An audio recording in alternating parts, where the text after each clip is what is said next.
In the year 586 BCE, as the first light of dawn broke over the hills of Judah, a column of smoke rose from the burning city of Jerusalem. The flames had been raging for days now, fed by the shattered cedar beams of palaces, the oil-soaked timbers of merchant stalls, the very bones of a civilization that had stood for 400 years. Babylonian soldiers moved through streets slick with blood, their bronze-tipped spears catching the hellish orange glow as they drove the last survivors toward the gates. And at the heart of this inferno, crowning Mount Moriah like a dying star, stood the Temple of Solomon, or what remained of it. The greatest building the ancient world had ever known was being systematically dismantled. Nebuchadnezzar's engineers had already stripped the golden cherubim from the inner sanctuary, melted down the massive bronze pillars that had flanked the entrance for centuries, and loaded wagon after wagon with the accumulated wealth of David's dynasty. But as the flames finally breached the Holy of Holies, as the inner curtain embroidered with cherubim turned to ash, and the acacia wood framework of the ark's chamber began to collapse, something remarkable happened. Or rather, something remarkable failed to happen. The Ark of the Covenant was not there. The Babylonians, meticulous record keepers who documented every ounce of gold and every grain of incense they plundered, made no mention of the Ark in their extensive inventories. The most sacred object in Hebrew religion, the golden chest that had led the Israelites through the wilderness, brought down the walls of Jericho and rested for centuries in the darkness of the inner sanctuary, it had simply vanished. And in that absence lies the first of countless mysteries surrounding Solomon, the king who built the temple to house the ark, who accumulated wisdom that would echo through millennia, and whose very name would become a password whispered in secret chambers from medieval Europe to the American frontier. This is the story of Solomon, the man, the myth, and the endless ripples his legacy has sent through history. It is a story that begins in the blood feuds of an ancient Near Eastern dynasty, and extends to the rituals performed in Masonic lodges tonight, in cities you could name on any map. It is a story of gold beyond counting, of wisdom sought by philosophers and occultists alike, of a temple whose dimensions have been measured and remeasured by architects, archaeologists, and mystics for 3,000 years. It is a story of the Knights Templar digging beneath the Temple Mount in the 12th century, and emerging with secrets, or treasures, that would make them the most powerful organisation in Christendom. And it is ultimately a story about what happens when history becomes legend, and legend becomes something more powerful still. To understand Solomon, we must first understand the world into which he was born, a world of bronze and blood, of petty kingdoms jostling for survival in the shadow of great empires, of gods demanding sacrifice and prophets crying in the wilderness. The land of Canaan in the 11th century BCE was a patchwork of city-states, tribal territories, and fading Egyptian influence. The great Bronze Age civilizations had collapsed centuries earlier, leaving behind a power vacuum that smaller peoples rushed to fill. Among these were the Israelites, a confederation of tribes united by their worship of a singular god they called Yahweh, and their memory of a miraculous exodus from Egyptian bondage. The Israelites' first king, Saul, had been a disaster, tormented by dark moods, paranoid, ultimately dying by his own hand on the battlefield of Mount Gilboa. His successor, David, was everything Saul had not been: charismatic, cunning, beloved by the people, and touched by what his followers called the Spirit of the Lord. David had risen from shepherd boy to outlaw to king, conquering Jerusalem from the Jebusites and making it his capital, bringing the Ark of the Covenant to the city with great ceremony, and extending Israelite control from the borders of Egypt to the Euphrates River. He was a warrior poet, credited with psalms that would be sung for 3,000 years, and a deeply flawed man whose lust for a married woman named Bathsheba would set in motion a sequence of events that would shape his dynasty forever. The story of David and Bathsheba is well known, how the king saw her bathing on a rooftop, summoned her to his bed, and when she became pregnant, arranged for her husband Uriah to die in battle to cover the adultery. The prophet Nathan confronted David with his sin, and David repented, but the child born of that union died within a week. Yet Bathsheba remained in the palace, became David's wife, and bore him another son, Solomon. From the beginning, Solomon's path to the throne was neither clear nor guaranteed. David had many sons by many wives, and the oldest surviving, Adonijah, fully expected to inherit the kingdom. Adonijah was handsome and ambitious, and as David grew old and feeble, unable even to keep warm beneath his blankets, Adonijah began acting like the king-in-waiting.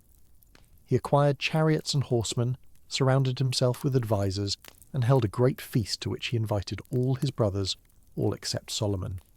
It was a coronation in everything but name, and it might have succeeded if not for the intervention of 3 remarkable figures: Bathsheba, the prophet Nathan, and a priest named Zadok. The palace intrigue that followed reads like something from a Renaissance court or a modern political thriller.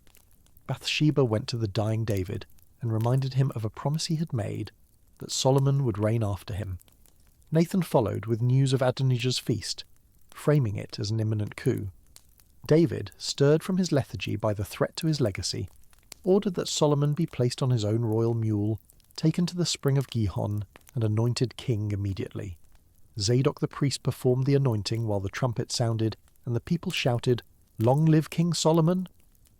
The sound of celebration reached Adonijah's feast while the guests were still eating, and they scattered in terror, knowing that backing the wrong horse in a succession dispute was a death sentence. Adonijah fled to the altar of Yahweh and grasped its horns, a traditional claim for sanctuary. Solomon, in his first act of royal clemency, spared his brother's life on the condition of loyal behaviour. It was a mercy that would not last. Within months, Adonijah made a seemingly innocent request: to marry Abishag, the young woman who had been brought to warm David's bed in his final days. To modern ears this seems harmless, even poignant. But in the ancient Near East, claiming a former king's concubine was tantamount to claiming the throne itself. Solomon recognised the move for what it was, and had Adonijah executed, along with the general Joab who had supported him, and the priest Abiathar who had blessed his feast. The young king who had spared his brother now showed the iron beneath the surface. The kingdom was secured. What followed was a reign that would become legendary. 40 years, according to the biblical account of peace, prosperity, and unprecedented cultural flowering. Solomon inherited a regional power and transformed it into something that aspired to imperial grandeur. The small kingdom of Israel, through a combination of strategic marriages, trade agreements, and careful diplomacy, became a node in the vast commercial networks that crisscrossed the ancient world. Egyptian chariots flowed north, Lebanese cedar flowed south, copper from Cyprus and gold from Ophir and spices from Arabia all passed through Solomon's markets, and on all of it the king took his percentage. The wealth that accumulated in Jerusalem during these decades beggars description. The biblical text speaks of Solomon making silver as common as stones and cedar as plentiful as sycamore. He sat on a throne of ivory overlaid with gold, approached by 6 steps flanked by 12 golden lions. He drank from golden cups. Silver was considered worthless in his court. He maintained 1,400 chariots and 12,000 horses, stationed in chariot cities throughout his realm. He built palaces and fortresses, aqueducts and store cities, harbours and trading posts. But all of this splendour was prologue to his greatest project, the work for which he would be remembered above all others, the Temple of the Lord. This site was Mount Moriah, a limestone outcropping that David had purchased from a Jebusite farmer named Araunah to build an altar after a plague had struck Jerusalem. Tradition held that this was the very spot where Abraham had bound his son Isaac for sacrifice, where the angel had stayed his hand at the last moment, and a ram had been offered in Isaac's place. The rock at the summit still bore, it was said, the marks of that ancient near sacrifice. Here Solomon would build a house for the God who had no image, a dwelling place for the presence that could not be contained. The project began in the 4th year of Solomon's reign, and it would consume 7 years and the labour of tens of thousands of workers. Solomon negotiated with Hiram, king of Tyre, for the famous cedars of Lebanon, trees so massive and straight that they had been prized for temple and palace construction for millennia. 30,000 Israelites worked in shifts, 10,000 at a time, in the Lebanese forests, felling the great trees and floating them down the coast to Joppa. Another 70,000 served as labourers, carrying the cut stone that would form the temple's foundation, while 80,000 worked as stonecutters in the hill country of Israel, shaping the massive blocks that would be fitted together on Mount Moriah. And there was another Hiram, not the king but a master craftsman, also from Tyre, whose mother was an Israelite widow. This Hiram, filled with wisdom and understanding and skill in working bronze, would cast the great pillars that flank the temple entrance and design the ornamental work that adorned the sacred space. The temple that rose on Mount Moriah was not large by the standards of later ages, roughly 90 feet long, 30 feet wide and 45 feet high, about the size of a modest church. But what it lacked in size it made up for in the sheer concentration of sacred symbolism, precious materials, and accumulated meaning. The outer walls were built of dressed limestone, but the interior was lined entirely with cedar, so that no stone was visible from within. The cedar was carved with gourds and open flowers and overlaid with gold. Gold on the walls, gold on the floor, gold on the ceiling, gold on the doors that separated the outer sanctuary from the inner. The effect must have been overwhelming. A chamber that glowed like fire when the lampstands were lit, a space where heaven and earth seemed to merge. The temple was divided into 3 sections. First came the ulam, the entrance porch, flanked by 2 massive bronze pillars named Yachin and Boaz, names that would echo through centuries of Masonic ritual.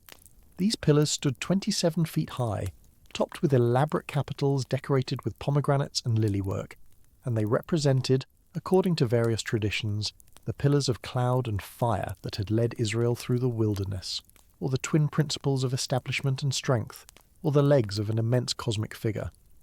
Whatever their intended meaning, they impressed upon anyone entering the temple that they were crossing a threshold between the ordinary world and sacred space. Beyond the porch lay the Hekal, the main hall or holy place, where priests performed daily rituals. Here stood the golden lampstand with its 7 branches, representing the tree of life or perhaps the 7 visible planets. Here was the table of showbread, where 12 loaves representing the 12 tribes were displayed and replaced each Sabbath. Here was the golden altar of incense, where fragrant smoke rose perpetually toward heaven, carrying the prayers of Israel upward. The light of the lampstand, the bread of the presence, the smoke of incense, sight, sustenance, and the breath of prayer, all combined in a space designed to engage every sense in the worship of the invisible God. But it was the innermost chamber that held the greatest mystery. The Devir, the Holy of Holies, was a perfect cube, 30 feet in each dimension, overlaid entirely with gold. No natural light penetrated this space, no windows pierced its walls. It was entered only once a year, on the Day of Atonement, by the high priest alone, who passed through the heavy curtain with blood to sprinkle before the presence. And in the darkness of this cube, overshadowed by 2 massive cherubim carved from olive wood and covered in gold, their wings spanning the entire width of the chamber, rested the Ark of the Covenant. The Ark itself was a chest of acacia wood, about 4 feet long and 2.5 feet in both width and height, covered in gold inside and out. Gold rings at its corners held gold-covered poles by which it was carried, for no human hand was permitted to touch it directly. Atop the ark was the Kaporeth, the mercy seat, flanked by 2 cherubim whose wings stretched toward each other, creating a space between them where, according to Israelite belief, the presence of Yahweh himself dwelt. Inside the ark, according to tradition, were the 2 stone tablets inscribed with the 10 Commandments, the original covenant between God and Israel. Some accounts added Aaron's rod that budded and a jar of the manna that had sustained Israel in the wilderness, proof of miracles, contained in a gold-covered box, hidden in eternal darkness. When the temple was complete, Solomon assembled all the elders of Israel, all the heads of the tribes, for the dedication ceremony. The priests brought the ark from the tent where David had placed it and carried it up to Mount Moriah, entering the temple with sacrifices so numerous that they could not be counted. Sheep and cattle slaughtered in such quantities that the blood must have run in rivers down the hillside. As the priests emerged from the Holy of Holies after placing the ark beneath the wings of the cherubim, a cloud filled the temple so thick that the priests could not continue their ministrations. Solomon understood what was happening. "The Lord has said that he would dwell in thick darkness," he declared. "I have built you an exalted house, a place for you to dwell in forever." Then came Solomon's prayer of dedication, one of the most remarkable theological statements in the Hebrew Bible. Standing before the altar with his hands raised toward heaven, the king acknowledged the paradox at the heart of the temple project. "But will God indeed dwell on the earth? Behold, heaven and the highest heaven cannot contain you. How much less this house that I have built?" The temple was not a cage for the divine, not an attempt to localize the infinite. It was rather a focal point, a place where prayers would be heard, where the name of God would dwell, where heaven and earth touched. Solomon prayed for his people in times of drought and famine, in times of war and plague, and even for the foreigner who would come from distant lands to pray toward this house, having heard of the great name of Israel's God. The dedication lasted 14 days, 7 for the festival itself and 7 for the feast that followed. Then Solomon sent the people home, and the temple began its centuries-long role as the centre of Israelite religious life. Morning and evening the sacrifices were offered, the incense rose, the lampstands flickered in the holy place, and in the darkness beyond the curtain, unseen and untouched, the ark waited in its golden chamber. But the temple was only one aspect of Solomon's legacy, and arguably not the one that would prove most influential in the centuries to come. For Solomon was remembered not merely as a builder of sacred spaces, but as the wisest man who had ever lived, and the story of how he gained that wisdom would become one of the most retold tales in human history. According to the biblical account, shortly after Solomon became king, God appeared to him in a dream at the sanctuary of Gibeon. "Ask what I shall give you," God said, and the young king made a request that would define his reign. He did not ask for long life, or riches, or the death of his enemies. Instead, he asked for wisdom, specifically for an understanding heart to govern his people, to discern between good and evil. God was so pleased with this request that he granted not only wisdom, but everything Solomon had not asked for: wealth, honour, and long life, with the condition that Solomon walk in God's ways as his father David had done. The wisdom of Solomon quickly became legendary. The most famous demonstration came when 2 women appeared before the king, each claiming to be the mother of the same living infant, the other woman's baby having died in the night. With no witnesses and no way to determine the truth through testimony, Solomon called for a sword and proposed to divide the living child in 2, giving half to each woman. One woman agreed to the division, but the other cried out, "Oh, my lord, give her the living child and by no means put him to death." Solomon immediately knew that the true mother was the one willing to give up her child rather than see it killed. The judgment became proverbial, a demonstration that wisdom meant seeing through surface claims to the truth beneath. But Solomon's wisdom extended far beyond clever judgments. The biblical text credits him with speaking 3,000 proverbs and composing 1,005 songs.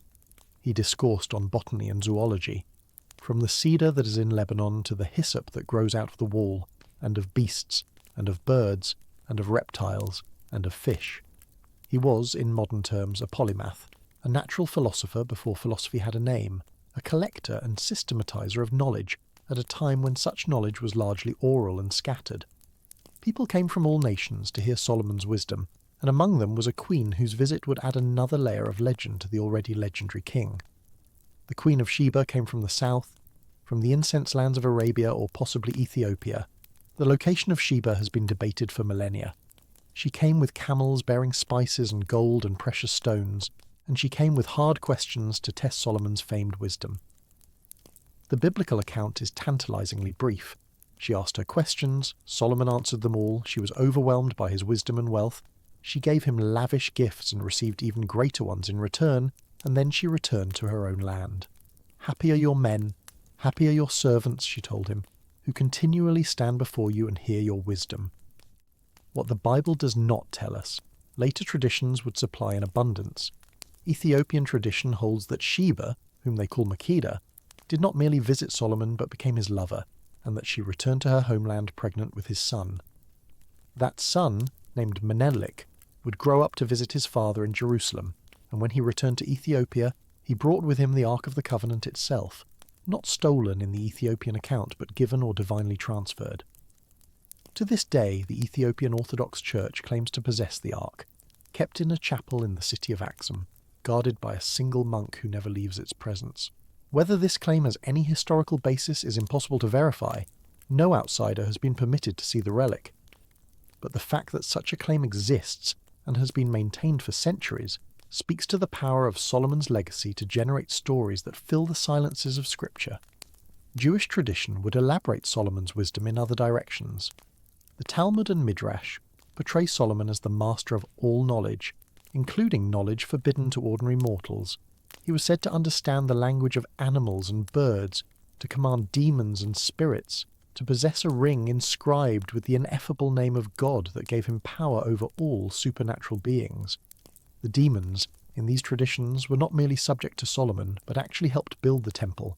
The shamir, a miraculous worm or possibly some kind of supernatural force, was used to cut the temple stones without the sound of iron tools, fulfilling the biblical requirement that no hammer or chisel be heard during construction. Solomon's wisdom was not merely the practical wisdom of proverbs and just judgments, but extended into the realm of magic, of cosmic secrets, of power over the hidden forces that operate beneath the surface of the visible world. This magical Solomon would prove enormously influential in later traditions. The Testament of Solomon, a Greek text dating from the first few centuries of the Common Era, describes in detail how Solomon used his ring to summon and interrogate demons, learning their names, their powers, and the angels who could counter them. This text became a foundational document for medieval ceremonial magic, copied and elaborated through centuries of grimoires and spellbooks. The Key of Solomon, the Lemegeton or Lesser Key of Solomon, the Clavicula Salomonis, these texts, which circulated widely in Renaissance Europe and beyond, all claimed Solomonic authority for their systems of demon evocation, protective circles, and magical seals. When a Renaissance magician drew a circle on the floor and called upon spirits to appear, he was following in what he believed to be the footsteps of Solomon. This connection between Solomon and esoteric wisdom would prove crucial for the secret societies that emerged in later centuries. When the Freemasons sought an origin myth for their craft, they found it in the building of Solomon's temple. When occultists sought authority for their practices, they claimed Solomonic lineage. When the Knights Templar established their headquarters on the Temple Mount in the 12th century, they were consciously positioning themselves in the shadow of Solomon's wisdom and Solomon's sacred architecture. The king who ruled 3,000 years ago became a living presence in traditions that persist to this day. But we are moving too far ahead. To understand how Solomon became the symbolic figure he would become, we must first see what became of Solomon the man, for his story does not end with the building of the temple or the visit of the Queen of Sheba. The biblical account, remarkably honest about the flaws of its heroes, records that Solomon's wisdom did not preserve him from folly, and that the same wealth and power that made his reign glorious also contained the seeds of its destruction. Solomon loved many foreign women. The text is explicit. Pharaoh's daughter and Moabite, Ammonite, Edomite, Sidonian, and Hittite women. 700 wives of royal birth and 300 concubines, numbers that surely indicate political alliances as much as personal desire. For each marriage cemented a treaty. Each foreign princess in the harem was a guarantee of peace with her father's kingdom. But these women brought their gods with them, and in his old age Solomon built high places for them to worship.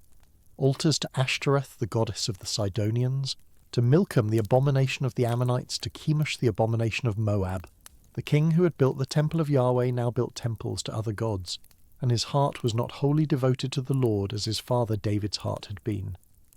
The consequences were announced by prophets but would not be felt until after Solomon's death. The kingdom would be torn from his son's hands, not entirely for David's sake, but 10 of the 12 tribes would break away to form a northern kingdom called Israel, leaving only Judah and Benjamin to Solomon's heir. The united monarchy, the brief imperial moment of David and Solomon, would last only 2 generations before dissolving into rival kingdoms that would eventually be swallowed by the great empires of Assyria and Babylon. Solomon died after 40 years on the throne, and he was buried in the city of David, near the father whose legacy he had both fulfilled and complicated. His son Rehoboam succeeded him, but when the northern tribes came to request lighter burdens, for Solomon's building projects had required heavy taxation and forced labour, Rehoboam foolishly promised to make their yoke heavier still. The kingdom split, just as the prophets had warned, and the glory of Solomon's reign became a memory, an ideal, a standard against which all subsequent Jewish history would be measured and found wanting. Yet it was precisely this quality of lost glory that made Solomon's legacy so powerful. The temple still stood, though it would be plundered and restored, until Nebuchadnezzar's fires consumed it entirely. The memory of Solomon's wisdom passed into scripture, attributed to him in works like Proverbs, Ecclesiastes, and the Song of Songs. And as centuries passed, as Israel endured exile and return, as new empires rose and fell, the figure of Solomon grew ever more luminous, ever more symbolic, ever more laden with meanings that the historical king could never have imagined. When the Jews returned from Babylon and built a second temple on the site of Solomon's original, the oldest among them wept, for this new structure, though respectable, lacked the glory of the first. The ark was gone, hidden or destroyed, its fate unknown. The Holy of Holies stood empty, a void where once the presence had dwelt. The second temple would be enlarged and beautified by Herod the Great, becoming one of the wonders of the Roman world, but even Herod's magnificence could not replace what had been lost. And when Rome destroyed Herod's temple in 70 CE, the connection to Solomon became entirely a matter of memory, text, and imagination, which made it, paradoxically, more powerful than ever. For it is in absence that symbols acquire their greatest potency. The Temple Mount remained, but no Jewish temple has stood there for nearly 2,000 years. The Ark of the Covenant vanished, but its image adorns synagogues around the world. Solomon's wisdom was recorded in Scripture, but traditions multiplied, claiming texts and teachings far beyond what any single king could have produced. And into this rich symbolic space would step organizations and movements seeking to claim Solomon's legacy, to position themselves as guardians of his secrets, inheritors of his wisdom, continuers of the unfinished work he'd begun. The most famous of these claimants would emerge from the Crusades of the Middle Ages, when European knights established a kingdom in the Holy Land, and a small group of warriors took up residence on the Temple Mount itself. They called themselves the poor fellow soldiers of Christ and of the Temple of Solomon, but history knows them by a shorter name, the Knights Templar. What they found beneath the ruins of Solomon's temple, if they found anything at all, remains one of history's most enduring mysteries, but that mystery, and the secret traditions that would eventually connect the Templars to Freemasonry, and Freemasonry to the present day, begins here, in the reign of a king who died 3,000 years ago, but whose shadow still falls across our world.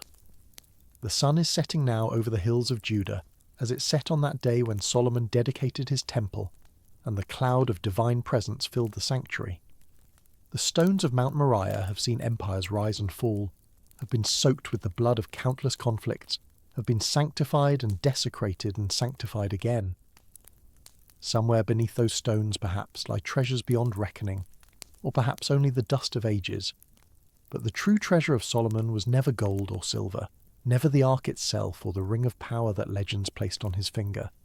The true treasure was an idea, that wisdom could be sought, that sacred space could be constructed, that the infinite could somehow dwell within the finite, touching the lives of those who approached with proper reverence. That idea has never died. It lives in the rituals of Freemasonry, where Solomon's temple is rebuilt symbolically in every lodge room. It lives in the continuing search for the Ark, from the chapel in Axum to the theories that place it beneath the Temple Mount, or in the caves of Qumran, or on a mountain in Ethiopia. It lives in the grimoires that still circulate, promising power over spirits to those who follow Solomonic methods. And it lives in the simple fact that we are still telling this story, still drawn to this king and his temple, still seeking the wisdom that he sought in a dream at Gibeon when the world was young. The night deepens over Jerusalem. The eternal city sleeps beneath its burden of history, layer upon layer of meaning accumulated over millennia. And somewhere in that darkness, the mystery of Solomon waits, patient, inexhaustible, inviting us to follow where it leads. The morning light that broke over Jerusalem on the day after Solomon's great dedication would have revealed a city transformed. Not physically, the stones were the same, the streets unchanged, but spiritually, psychologically, in ways that rippled outward through time with consequences no one could have foreseen. For Solomon had done something unprecedented. He had created a fixed point in sacred geography, a place where heaven and earth intersected with such intensity that all subsequent history would arrange itself around that single summit. And in doing so, he had also created a problem. What happens when the sacred centre is destroyed? What happens when the temple falls? This question would haunt Jewish consciousness for millennia, but it would also prove generative in ways Solomon could never have imagined, spawning traditions, movements, and secret societies that kept his memory alive long after his bloodline had vanished from the earth. To understand how a Bronze Age king became the patron saint of medieval knights and the spiritual architect of Freemasonry, we must first understand what Solomon's temple meant, not just in his own time, but in the centuries that followed, as its significance was interpreted, reinterpreted, and transformed by successive generations seeking meaning in its ruins. The biblical account tells us that Solomon's reign lasted 40 years, that conventional span assigned to great leaders throughout Scripture. During that time, he built not only the temple, but an elaborate palace complex, fortified cities throughout his domain, and established trade networks that brought wealth flowing into Jerusalem from the ends of the known world. His ships, based at Etzion-Geber on the Gulf of Aqaba, sailed to Ophir, a mysterious land whose location scholars still debate, placing it variously in India, Yemen, or the Horn of Africa, and returned laden with gold, precious stones, Olmug wood, and exotic curiosities.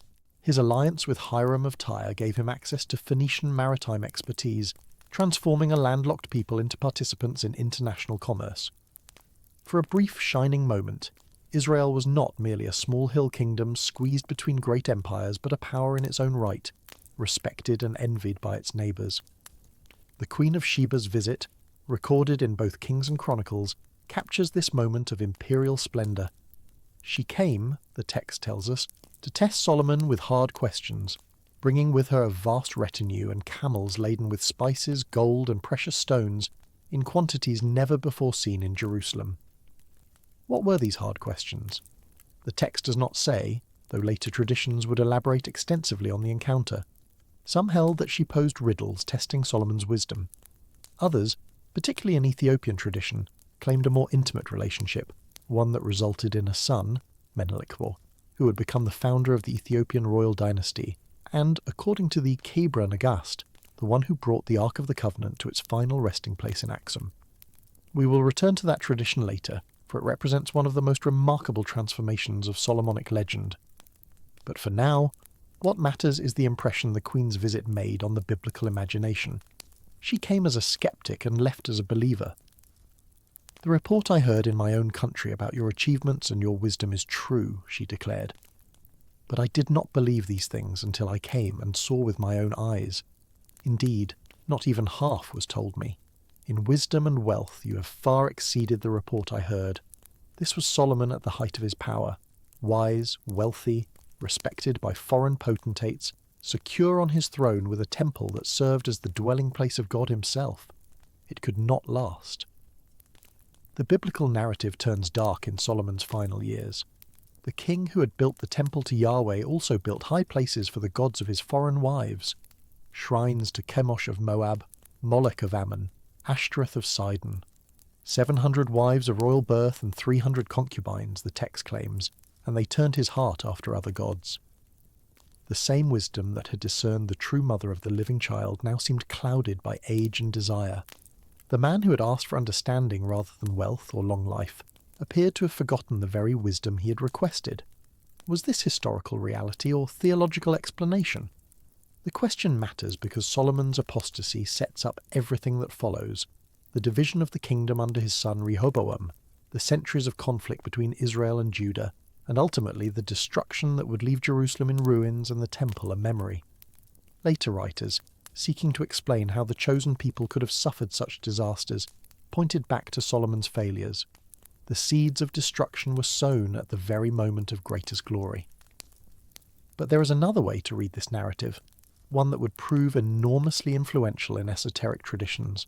Solomon did not merely tolerate foreign worship, he studied it. His wisdom encompassed not only the proverbs and judicial insights celebrated in Israelite memory, but knowledge of other traditions, other powers, other spiritual technologies. The temples he built to foreign gods were not merely political accommodations to please his wives, but research facilities, if you will, places where Solomon investigated the spiritual practices of other nations to incorporate what was useful into his own comprehensive system. This interpretation finds no support in the biblical text, which clearly condemns Solomon's religious syncretism as apostasy, but it would prove extraordinarily generative for later tradition, which reimagined Solomon as a master of all wisdom, including wisdom that mainstream religion considered dangerous or forbidden. The grimoire tradition, which we touched on earlier, represents the fullest flowering of this alternative Solomon, but its roots go back much further, to the centuries after the destruction of the First Temple, when Jewish communities in Babylon and elsewhere began to develop mystical speculations about the nature of reality, the hierarchy of angels, and the secret meanings hidden within Scripture. the early streams of what would become Jewish mysticism, the Merkava or chariot traditions focused on Ezekiel's vision, the Hecalot literature describing ascents through heavenly palaces, drew on Solomonic imagery without making Solomon their central figure. But they established conceptual frameworks that later generations would associate with the wise king, the idea of secret knowledge available only to initiates, of spiritual hierarchies that could be navigated by those with proper understanding, of techniques for approaching the divine presence that were too dangerous for ordinary people. By the medieval period, these streams had merged with influences from Islamic philosophy, Neoplatonism, and Gnostic fragments to produce the rich tradition of Kabbalah, Jewish mysticism in its mature form, and Kabbalah in turn would prove enormously influential on Christian esotericism, which was already developing its own elaborate traditions about Solomon's hidden wisdom. The temple itself became a central image in Kabbalistic thought. The Zohar, that great medieval compendium of Jewish mysticism, interpreted the temple's dimensions and furnishings as encoding secrets about the structure of the divine world. The two pillars, Yakin and Boaz, became representations of the Sephirot, the 10 emanations through which the infinite God made himself known to creation. The Holy of Holies corresponded to the highest aspects of divinity, accessible only to the properly prepared consciousness. The entire edifice became a map of spiritual reality, a three-dimensional diagram of truths too profound for ordinary language. This symbolic interpretation of the temple would prove enormously influential far beyond Jewish circles. When Christians encountered Kabbalistic thought during the Renaissance, through converts like Paul of Burgos, through scholars like Pico della Mirandola, through the translation projects that made Hebrew texts available to Latin readers, they found a ready-made system for understanding sacred architecture as spiritual allegory. Solomon's temple was no longer merely a historical building, it was a key to understanding the universe itself. We are moving rapidly through centuries of development, collapsing complex intellectual histories into brief summaries. But this compression reflects an important truth. Traditions accumulate. Each generation inherits the interpretations of its predecessors and adds its own, building ever more elaborate structures on ancient foundations. By the time we reach the Templars in the 12th century, Solomon was already wrapped in layers of legend and speculation that obscured the historical king beneath. What did those first crusaders know of Solomon? They knew the biblical account, certainly, filtered through Latin translation and Christian commentary. They knew the traditions of Jesus' own relationship to the temple, how he had taught in its courts, how he had prophesied its destruction, how his body was itself described as a temple that would be destroyed and rebuilt in 3 days.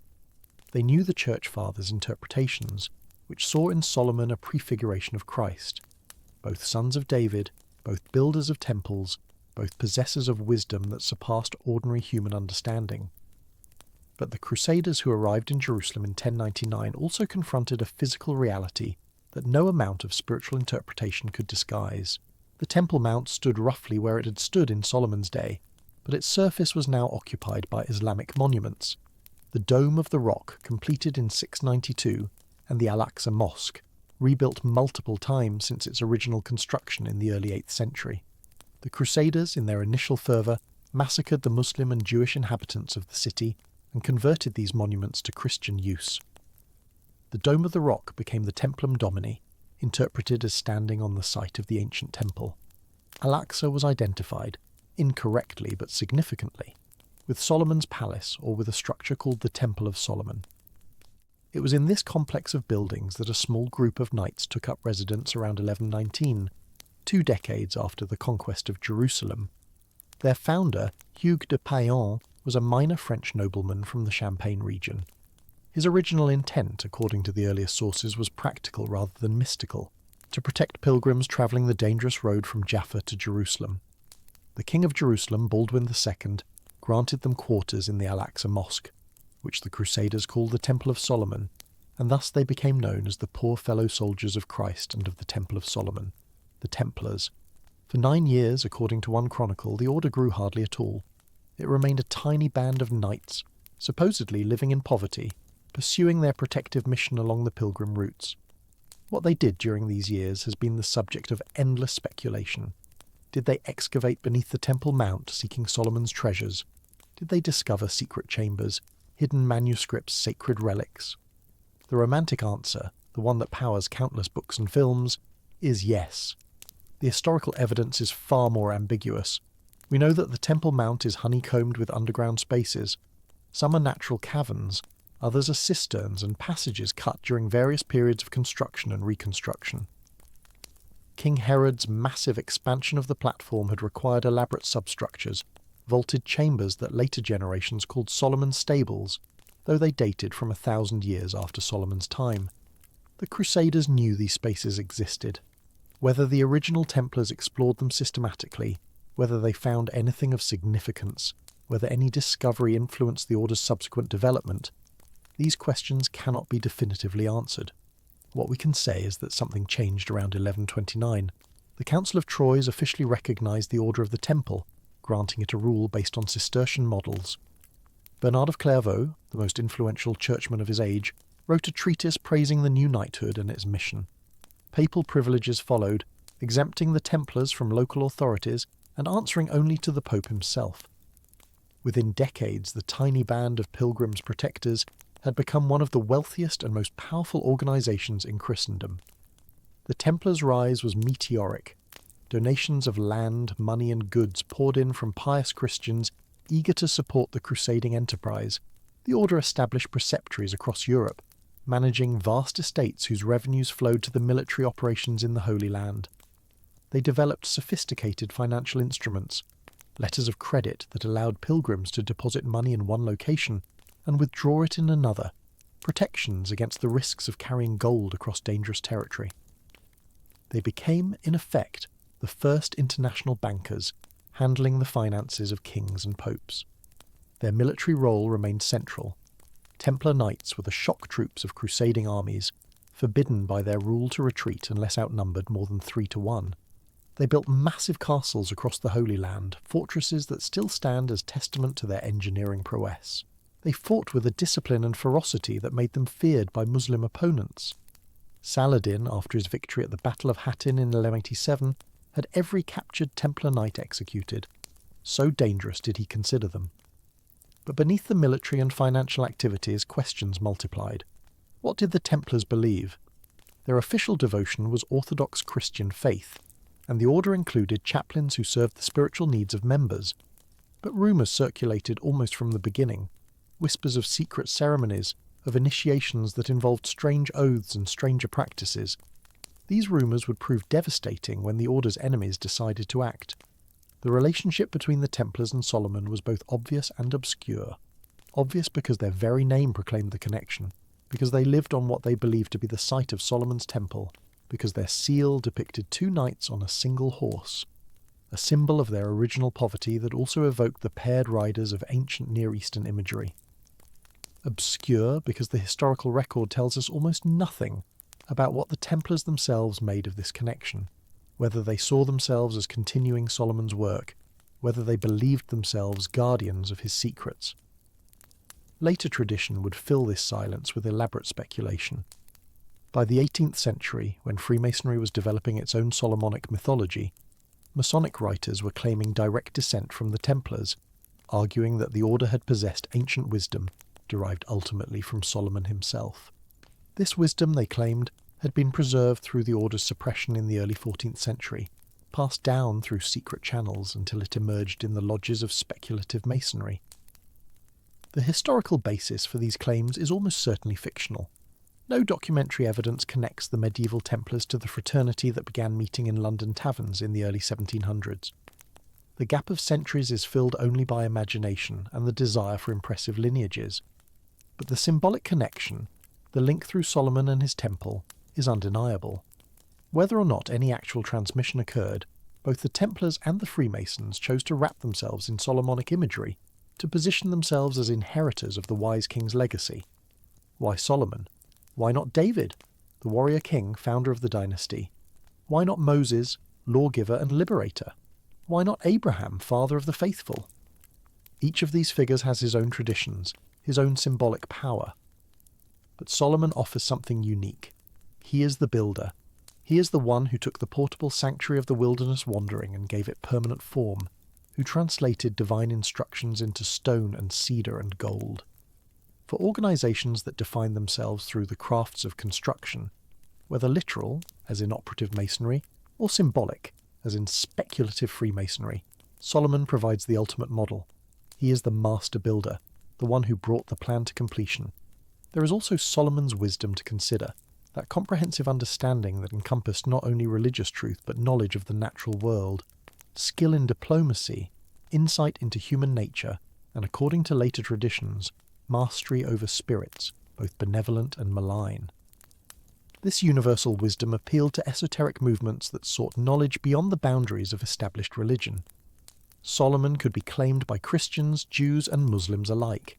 He could serve as patron for orthodox devotion or heterodox speculation. His figure was elastic enough to accommodate almost any agenda. And there was the temple itself, that perfect structure, built according to divine specifications, housing the presence of God in its innermost chamber, the temple that had been destroyed, that waited to be rebuilt, that existed now only in memory and hope and symbolic reconstruction. The temple as absence, as potentiality, as task to be undertaken. Every Masonic lodge room is a symbolic representation of Solomon's temple. Every Masonic initiation reenacts aspects of its construction. The temple is never completed in Masonic ritual because the work of building, of self-improvement, of moral construction is never finished. Solomon's temple thus becomes both model and goal, past and future, memory and prophecy.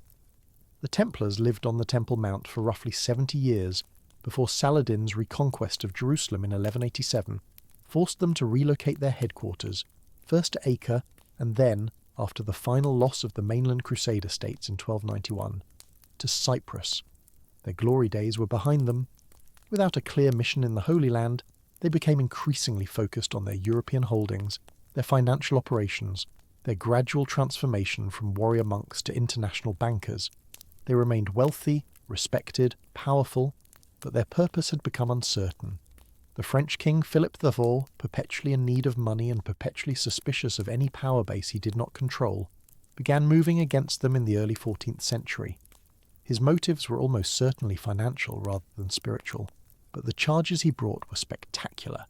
Heresy, blasphemy, idol worship, sexual perversion, denial of Christ, spitting on the cross. On Friday, October 13th, 1307, a date that would later be claimed as the origin of the superstition about Friday the 13th, Philip's agents arrested every Templar in France. What followed was one of the great show trials of medieval history. Under torture, Templars confessed to the crimes their accusers described. They admitted to denying Christ during their initiations, to kissing their initiators on mouth, navel and buttocks, to worshipping an idol called Baphomet, to a litany of practices that conveniently matched Philip's propaganda. When the torture stopped, many retracted their confessions. Some were burned as relapsed heretics. The last Grand Master, Jacques de Molay, was burned at the stake in Paris in 1314, reportedly cursing both Philip and Pope Clement V with his dying breath. Both were dead within a year. The Templar trials created a mystery that has never been solved. Were the confessions true? Almost certainly not in their literal details. The consistency of the accusations across different interrogations suggests scripted charges rather than genuine revelations. But were there kernels of truth beneath the exaggerations? Did the Templars have secret ceremonies, unusual practices, beliefs that deviated from orthodox Christianity? The evidence is maddeningly ambiguous. We will never know what the Templars truly believed or practiced in their innermost circles. We will never know if they discovered anything beneath the Temple Mount. We will never know if they possessed secrets about Solomon, about the Temple, about the Ark. What we know is what came after. Centuries of speculation, legend-making, claim, and counterclaim. The Templars became a symbol of hidden knowledge, persecuted truth, secrets preserved against all odds. And when Freemasonry emerged in the 17th and 18th centuries, building its elaborate ritual system around the construction of Solomon's temple, the Templars were waiting in the wings, ready to be integrated into Masonic mythology, ready to serve as missing link between the biblical past and the fraternal present. The connection between Freemasonry and the Knights Templar is one of the most debated questions in the history of secret societies. Mainstream historians generally dismiss any direct organisational continuity. The Templars were suppressed in the early 14th century, Freemasonry emerged in documented form in the 17th, and the 300-year gap contains no credible evidence of transmission. The first Masonic lodges appear to have developed from medieval stonemasons' guilds in Scotland and England, their rituals reflecting craft traditions rather than Crusader mysteries. The elaborate degrees that incorporate Templar themes, the Knight Templar degree, the various Scottish Rite degrees that reference crusading orders, these emerged in the 18th century, long after both the historical Templars and the founding of speculative Freemasonry.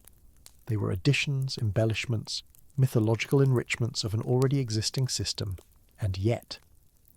The question will not stay closed. There are those tantalising details, those suggestive connections, those possibilities that hover at the edge of proof. The Templars fled persecution most successfully in Scotland, where Robert the Bruce was already excommunicated and thus had nothing to lose by sheltering them. Scottish Freemasonry, particularly the lodges around Kilwinning, claims ancient origins that predate English Masonry by centuries. The Rosslyn Chapel, built by the Sinclair family in the 15th century, is adorned with carvings that some interpret as Masonic and Templar symbols a full century before Freemasonry supposedly existed. The Sinclairs would later become hereditary Grand Masters of Scottish Masonry. Coincidence? Careful scholarship suggests yes, but the architecture of Rosslyn remains genuinely strange. Those elaborate botanical carvings that include plants native to the Americas, supposedly carved before Columbus's voyage. Those images that seem to encode esoteric knowledge. That building that feels less like a chapel than like a three-dimensional grimoire. What we can say with certainty is that by the mid-18th century, Freemasonry had enthusiastically adopted the Templars as symbolic ancestors. The connection might be invented, but it became functionally real, woven into rituals taught to initiates, elaborated through multiple degrees and orders. The Knight Templar degree, conferred in what Masonry calls the York Rite, transforms the candidate into a symbolic crusader, pledging to defend the Christian faith and the innocent. The degree's ritual drama centres on the destruction of the Templars and their symbolic resurrection through Masonic continuation. Whether or not there was historical transmission, there was mythological adoption. The Templars became Masonry's crusading past. This adoption served multiple purposes. It gave Masonry antiquity, lending prestige through association with a medieval order that had genuinely been powerful and genuinely been mysterious. It provided narrative, the persecuted Templars preserving their secrets through centuries of hiding, finally emerging in the safer climate of Enlightenment Europe. It offered martyrs, Jacques de Molay and his burned brethren, victims of corrupt church and greedy king, heroes of esoteric resistance. And it created a chain of transmission reaching back through the Templars to Solomon's Temple itself. The Templars had lived on the Temple Mount. They had, according to legend, excavated beneath it. They might have found something. The Ark, the treasures, the secret knowledge. That something passed through their order, surviving the persecution, waiting to be discovered by those who knew where to look. The Masonic Temple thus becomes a palimpsest. Solomon's original overlaid with the Templars' medieval reconstruction, overlaid with the lodge room's symbolic recreation. 3 temples, 3 eras, 3 versions of the same sacred space, and at the centre of each, the same mystery, the presence of God, the source of wisdom, the lost treasures that might yet be found. But we have not yet fully explored what those treasures might have been. We have spoken of the Ark of the Covenant, that golden chest containing the tablets of the law, but the biblical accounts suggest Solomon's temple held far more than this single, if paramount, artifact. The temple was designed as a house for God, and that house was furnished with objects of extraordinary power and beauty, objects that have their own histories, their own mysteries, their own possible fates. Consider the altar of incense.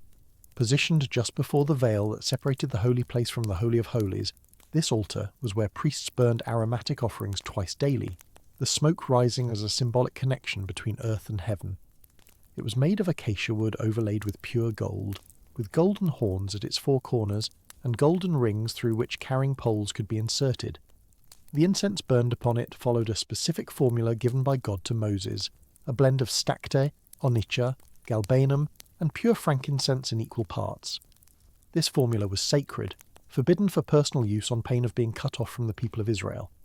The smoke that rose from it was not mere fragrance but theophanic medium, the visible manifestation of prayers ascending to the divine. Consider the table of showbread, placed on the north side of the holy place.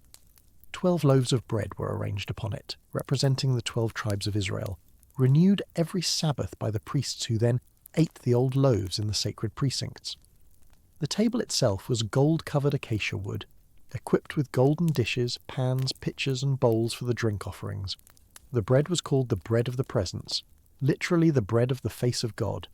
It was memorial and offering and sacrament, a perpetual reminder of God's provision and Israel's dependence. Consider the great menorah, the 7-branched lampstand that has become the primary symbol of Judaism itself. Made of a single talent of pure gold, perhaps 75 pounds of solid gold hammered into one piece. The menorah was an extraordinary work of craftsmanship. Its branches were decorated with almond blossoms, its lamps filled with specially prepared olive oil, its flames kept burning perpetually by the priests. The 7 branches have been interpreted as representing the 7 days of creation, the 7 classical planets, the 7 spiritual levels of understanding. The menorah was light in the darkness, wisdom illuminating ignorance, divine presence visible in sacred flame. These were the furnishings of the holy place, the outer chamber where priests performed their daily ministrations. But beyond the veil, in the Holy of Holies there was almost nothing. Only the ark, only the golden mercy seat with its guardian cherubim, only the terrible presence of the invisible God dwelling between the wings of those angels. The contrast was deliberate, from complexity to simplicity, from many objects to one, from light to darkness, from the knowable to the unknowable. The architecture of the temple was an architecture of approach, each stage bringing the worthy closer to the unmediated divine while simultaneously emphasizing the impossibility of that final encounter for anyone but the highest priest on the holiest day. When Nebuchadnezzar's forces took Jerusalem, when the temple burned and the treasures were carried away, what happened to all of this? The book of Jeremiah suggests that the Babylonians took all the vessels of the house of the Lord, the great bronze pillars, the bronze sea, the golden and silver implements, all the tools of worship. These were carried to Babylon along with the captive elite of Judah. Some would be returned when Cyrus permitted the exiles to rebuild, but the second temple would never fully replicate the glory of the first. The ark was gone. The original furnishings were gone or degraded. What returned was a memory, an attempt at reconstruction, a shadow of what had been. But there were traditions suggesting that some things were never taken to Babylon at all, that the most sacred objects were hidden before the destruction, concealed in secret chambers, buried in locations known only to a faithful few. These traditions appear in texts like 2 Maccabees, which claims that the prophet Jeremiah hid the ark, the tabernacle, and the altar of incense in a cave on Mount Nebo, blocking the entrance and declaring that the location would remain unknown until God gathered his people together again. Other traditions place the treasures beneath the Temple Mount itself, in caverns and chambers carved into the living rock. The copper scroll, found among the Dead Sea Scrolls at Qumran, adds another layer to this mystery. Unlike the other scrolls, which are literary and religious texts written on parchment, the copper scroll is an inventory list inscribed on sheets of copper, describing dozens of locations where gold, silver and sacred objects were supposedly hidden. The quantities are staggering. If accurate, the copper scroll describes treasures worth billions in modern currency. The locations are described in terms that were probably clear to contemporaries, but are maddeningly obscure to us. In the cistern which is below the rampart, in the cave of the old washer's chamber, at the head of the water conduit. Scholars have debated for decades whether the copper scroll describes real treasure or fictional imagination, whether it refers to temple wealth or community funds, whether its locations could ever be identified with confidence. If any of this treasure survived into the Common Era, if any was still hidden beneath Jerusalem when the Templars established their headquarters there, then the legends of Templar discovery become more plausible. Not necessarily the Ark itself, that might have been hidden elsewhere, taken elsewhere, destroyed in ways no record preserves, but perhaps some portion of the sacred vessels, some cache of temple gold, some objects that had survived millennia in underground chambers. The Templars had 70 years to explore. They had motive, means, and opportunity. What they found, if anything, they kept to themselves. The absence of definitive evidence has allowed imaginations to flourish. The Templars have been credited with discovering everything from the Holy Grail to the embalmed head of John the Baptist, to documents proving alternative histories of Christianity. The Baphomet they were accused of worshipping has been interpreted as a corrupted form of Muhammad, as an alchemical symbol, as a representation of Gnostic wisdom, as an actual artifact, a bronze head, a reliquary, an idol of mysterious origin. None of these interpretations has proof. All of them have adherents. What seems most likely, to the extent that likelihood can be assessed at this historical distance, is that the Templars did develop their own internal traditions, their own ritual practices, their own interpretations of Christianity that may have diverged from strict orthodoxy. Religious orders often do. Isolation, shared danger, intense communal living, exposure to other cultures and other ideas, all of this can produce theological innovation. The Templars in the East encountered not just Muslims but Eastern Christians, whose practices differed from Rome's, and possibly Jews whose oral traditions about the temple were richer than anything available in Latin Christendom. They encountered Sufi mystics and Islamic philosophers. They lived in the ruins of ancient civilizations, Greek, Roman, Byzantine, Crusader, layered one upon another. Their spiritual lives must have been affected by this exposure. But affected how? We cannot say. The trial records are contaminated by torture. The Templar documents that might have revealed their inner practices were destroyed or confiscated. The Order's secrets, if it had secrets, died with its members or passed, if the legends are true, to successors who kept them equally hidden. What we can trace is the afterlife of the Templar legend in Masonic imagination. The degrees and orders that incorporated Templar themes proliferated in the 18th century, particularly in France and Germany. The rite of strict observance, founded around 1751 by Baron von Hund, claimed direct descent from the Templars through a line of unknown superiors who had preserved the Order's secrets since its suppression. Hund believed he had been initiated into this tradition by a mysterious figure he called the Knight of the Red Feather. He spent years trying to identify his unknown superiors, never quite succeeding. The rite of strict observance spread widely, attracting some of the most prominent men in German-speaking Europe, before collapsing under the weight of its own unfounded claims. Other systems followed. The Swedish Rite, the rectified Scottish Rite, the various orders of Templar masonry that would eventually consolidate into the forms practiced today, all drew on the Templar legend to different degrees, incorporating different elements, making different claims about what had been transmitted and how. The historical accuracy of these claims was less important than their symbolic power. The Templars represented something that Masonry wanted to claim: ancient mystery, noble sacrifice, hidden wisdom preserved through persecution.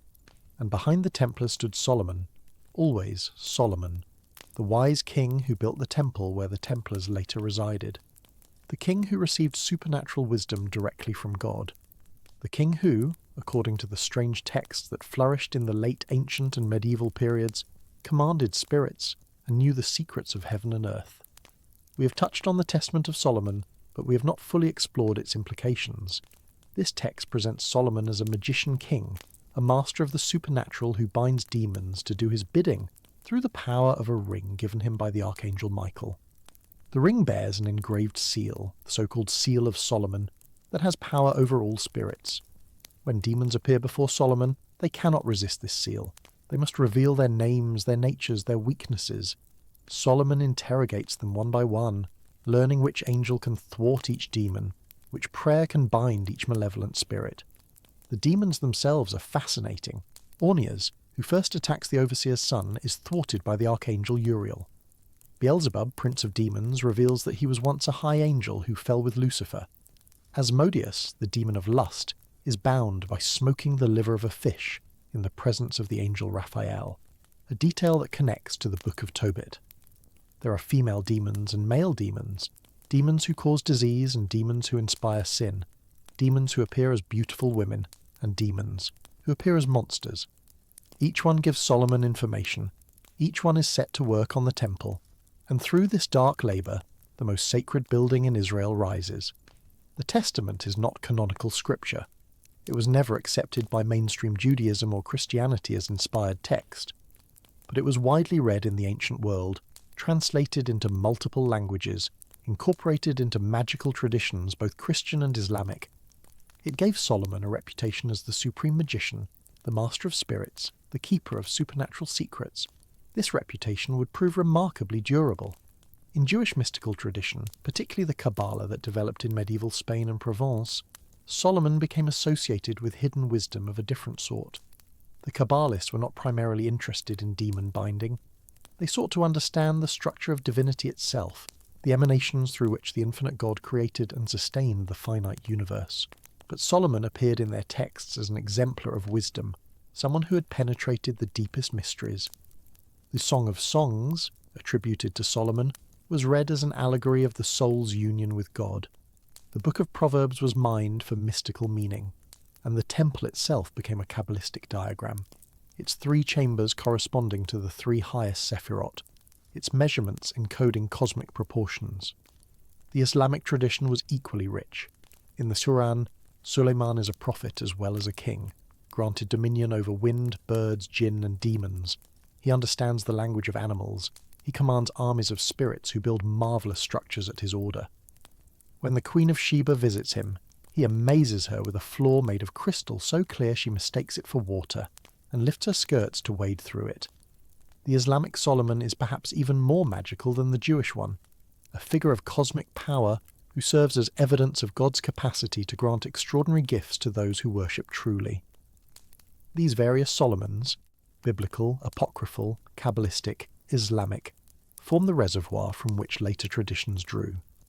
The Renaissance magicians who sought to command spirits through elaborate ceremonial techniques claimed to follow Solomon's precedent. The grimoires, those handbooks of magical practice that circulated in manuscript and eventually in print, attributed themselves to Solomon's authorship. The Key of Solomon, the Lesser Key of Solomon, the Testament of Solomon, these texts claim to preserve the king's magical secrets, passed down through generations of initiates, available now to those who dared to use them. The relationship between this magical tradition and Freemasonry is complex. Official Masonic teaching explicitly rejects any connection to the occult arts. Freemasonry presents itself as a system of morality, not magic. It uses symbols to teach ethical lessons, not to command supernatural forces. The legend of Hiram Abiff has no magical elements. It is a drama of loyalty, treachery, and the search for lost knowledge. But the knowledge sought is spiritual wisdom, not demonic power. And yet, the boundaries were not always so clear. The 18th century saw intense cross-pollination between Masonic lodges, Rosicrucian societies, alchemical circles, and ceremonial magical traditions. Figures like Count Cagliostro, who founded his own Egyptian rite of Freemasonry, moved fluidly between these worlds. The German Illuminati, founded in 1766, recruited heavily from Masonic lodges while pursuing goals that were political as much as spiritual. The various occult orders of the 19th and 20th centuries, the Hermetic Order of the Golden Dawn, the Ordo Templi Orientis, and others, drew on Masonic structure and symbolism while explicitly incorporating magical practices that mainstream Masonry rejected. Solomon served as a legitimizing ancestor for all of these traditions. His wisdom could be interpreted as moral philosophy, as mystical insight, or as magical power depending on the needs of those claiming his inheritance. His temple could be understood as a model for ethical self-construction, as a map of divine emanation, or as a magical operation that literally bound supernatural forces in service of the sacred. The ambiguity was a feature, not a bug. Solomon's figure was capacious enough to contain multitudes. This brings us to a question that underlies all of this exploration. Why does Solomon matter? Why has this particular king from this particular small kingdom captured imaginations across millennia and continents? Why does his temple remain the central symbol of so many traditions? Why do his lost treasures still attract seekers and scholars? The answer, perhaps, is that Solomon represents a particular kind of hope. The hope that wisdom is real, that knowledge is power, that a human being can achieve profound understanding of the universe and bring that understanding into concrete form. The temple is wisdom-made architecture. The treasures are wisdom-made material. The king himself is wisdom embodied in human life. In a world that often seems chaotic, unjust, incomprehensible, Solomon offers the possibility that there is order beneath the chaos, that justice can be achieved by the wise, that comprehension is attainable for those who seek it truly. His judgments are famous because they resolve the unresolvable, 2 women claiming 1 child, and Solomon cuts through the impossibility to find truth. His building is famous because it creates sacred space in profane world, a place where heaven and earth meet, where God deigns to dwell among mortals. His wealth is famous because it demonstrates that wisdom leads to prosperity, that the righteous need not be poor, that the spiritual and material can be aligned. These are not small things. These are fundamental human hopes, and Solomon embodies them more completely than almost any other figure in the Western tradition. That is why his legend endures. That is why his temple remains the template. That is why his treasures are still sought. And that is why, when we turn next to the specific question of the Ark of the Covenant, what it was, what it contained, what might have happened to it, we find that the Ark is not simply a missing artifact, but a missing answer. The Ark represents the possibility that God's presence can be localized, carried, known. If the Ark still exists, if it could be found, then perhaps that presence could be recovered. Perhaps the temple could be rebuilt. Perhaps Solomon's wisdom could be restored to the world. The Ark of the Covenant. Even the name carries weight, a physical object that contained the covenant between humanity and the divine, a portable sanctuary that preceded Solomon's temple, a golden chest that held the very tablets Moses received on Sinai.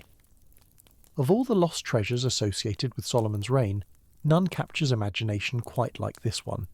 The Ark is not merely valuable, it is numinous. It is not merely ancient, it is primal, and its disappearance from history constitutes one of the most tantalizing mysteries in all of antiquity. To understand what was lost, we must first understand what existed. The Hebrew Bible describes the Ark in extraordinary detail, which itself suggests its central importance to the ancient Israelites. In the book of Exodus, God gives Moses explicit instructions for its construction during the wilderness wanderings after the escape from Egypt. The Ark was to be made of acacia wood, overlaid with pure gold inside and out. It measured 2.5 cubits in length, 1.5 cubits in width, and 1.5 cubits in height, roughly the size of a large hope chest, perhaps 4 feet long, 2.5 feet wide, 2.5 feet tall. Gold rings were affixed to its 4 corners, through which poles of acacia wood, also overlaid with gold, were inserted for carrying. These poles were never to be removed, a prohibition that emphasized both the Ark's readiness for transport and the danger of touching the sacred object directly.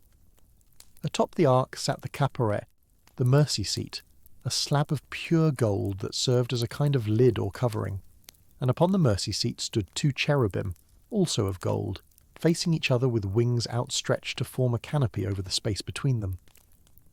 This space, between the wings of the cherubim, above the mercy seat, was where God's presence was believed to manifest. When Moses entered the tent of meeting to speak with the Lord, the voice came from between the cherubim. The Ark was not merely a container, it was a throne. The invisible God of Israel sat enthroned upon it, flanked by angelic guardians, present among his people in a way that was real yet could not be seen. Inside the Ark, according to various biblical sources, lay the tablets of the law, the stone tablets inscribed with the 10 Commandments, which Moses received directly from God on Mount Sinai. Some traditions hold that both sets of tablets were present. The first tablets, which Moses shattered in rage when he descended to find the Israelites worshipping the golden calf, and the second set, which replaced them. The letter to the Hebrews in the New Testament adds that the Ark also contained a golden jar of manna, the miraculous bread that sustained the Israelites in the wilderness, and Aaron's rod, the staff that budded with almonds as a sign of his priestly authority. Whether these additional items were original to the Ark or later additions to the tradition remains debated, but the tablets were always the essential content. The Ark held the words of God written by the finger of God, the foundational law of Israel's covenant relationship with its deity. The power attributed to this object was immense and terrifying. When the Israelites carried the Ark before them in battle, enemies fled. When the Ark was captured by the Philistines, plague struck their cities, and the idol of their god Dagon fell prostrate before it. When Uzzah, a well-meaning Israelite, reached out to steady the Ark when the oxen pulling it stumbled, he was struck dead instantly for touching what should not be touched. The Ark was holy in the most dangerous sense of that word. set apart, charged with divine presence, lethal to those who approached it wrongly. Even the high priest could only enter the Holy of Holies, where the Ark resided, once a year, on the Day of Atonement, and even then with elaborate precautions, bells on his garments so his movements could be heard, a rope tied to his ankle in case he was struck down and needed to be pulled out. This was the object that David brought to Jerusalem with dancing and celebration, that Solomon installed in the Holy of Holies of his newly completed temple. The Bible describes the moment in terms of cosmic significance. When the Ark was set in its place, when the priests withdrew from the holy place, a cloud filled the temple. The same cloud that had led the Israelites through the wilderness, the visible manifestation of God's presence. The cloud was so thick that the priests could not continue their service. And then Solomon spoke his prayer of dedication, acknowledging that no earthly building could truly contain the God of heaven and earth, yet asking that this place serve as a focus for prayer, a house where God's name would dwell, a point of connection between the mortal and the divine. For roughly 400 years, from Solomon's dedication until the Babylonian destruction, the Ark resided in the Holy of Holies. Or did it? This is where the mystery begins to deepen, because the biblical record becomes strangely silent about the Ark long before the temple's destruction. After Solomon's prayer of dedication, after the inaugural sacrifices, the Ark virtually disappears from the historical narrative. It is mentioned in passing a few times, but there are no more stories of it being carried into battle, no more accounts of its power manifesting. During the reforms of various Judean kings, when the temple was purified and restored, when foreign cults were expelled and proper worship reinstated, the Ark is conspicuously absent from the lists of sacred objects that were recovered, restored, or reconstituted.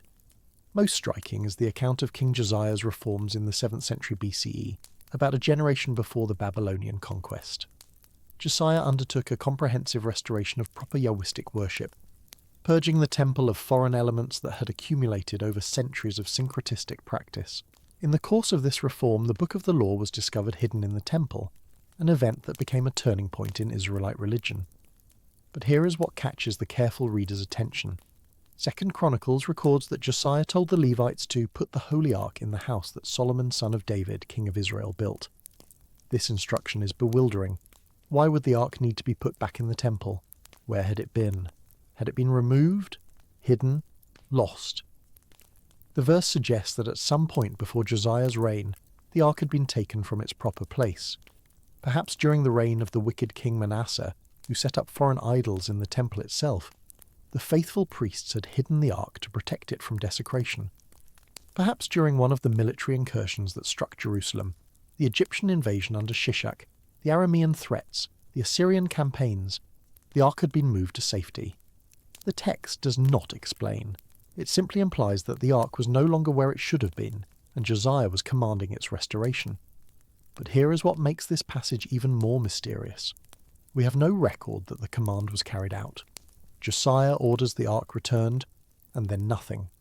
No account of the Ark being brought back, no description of its reinstallation, no celebration comparable to David's original bringing of the Ark to Jerusalem. The silence is deafening. And when the Babylonians destroyed the temple in 586 BCE, when they carried off all the treasures of the Lord's house, the vessels of gold and silver, the bronze pillars and the great bronze sea, the Ark is not mentioned among the plunder.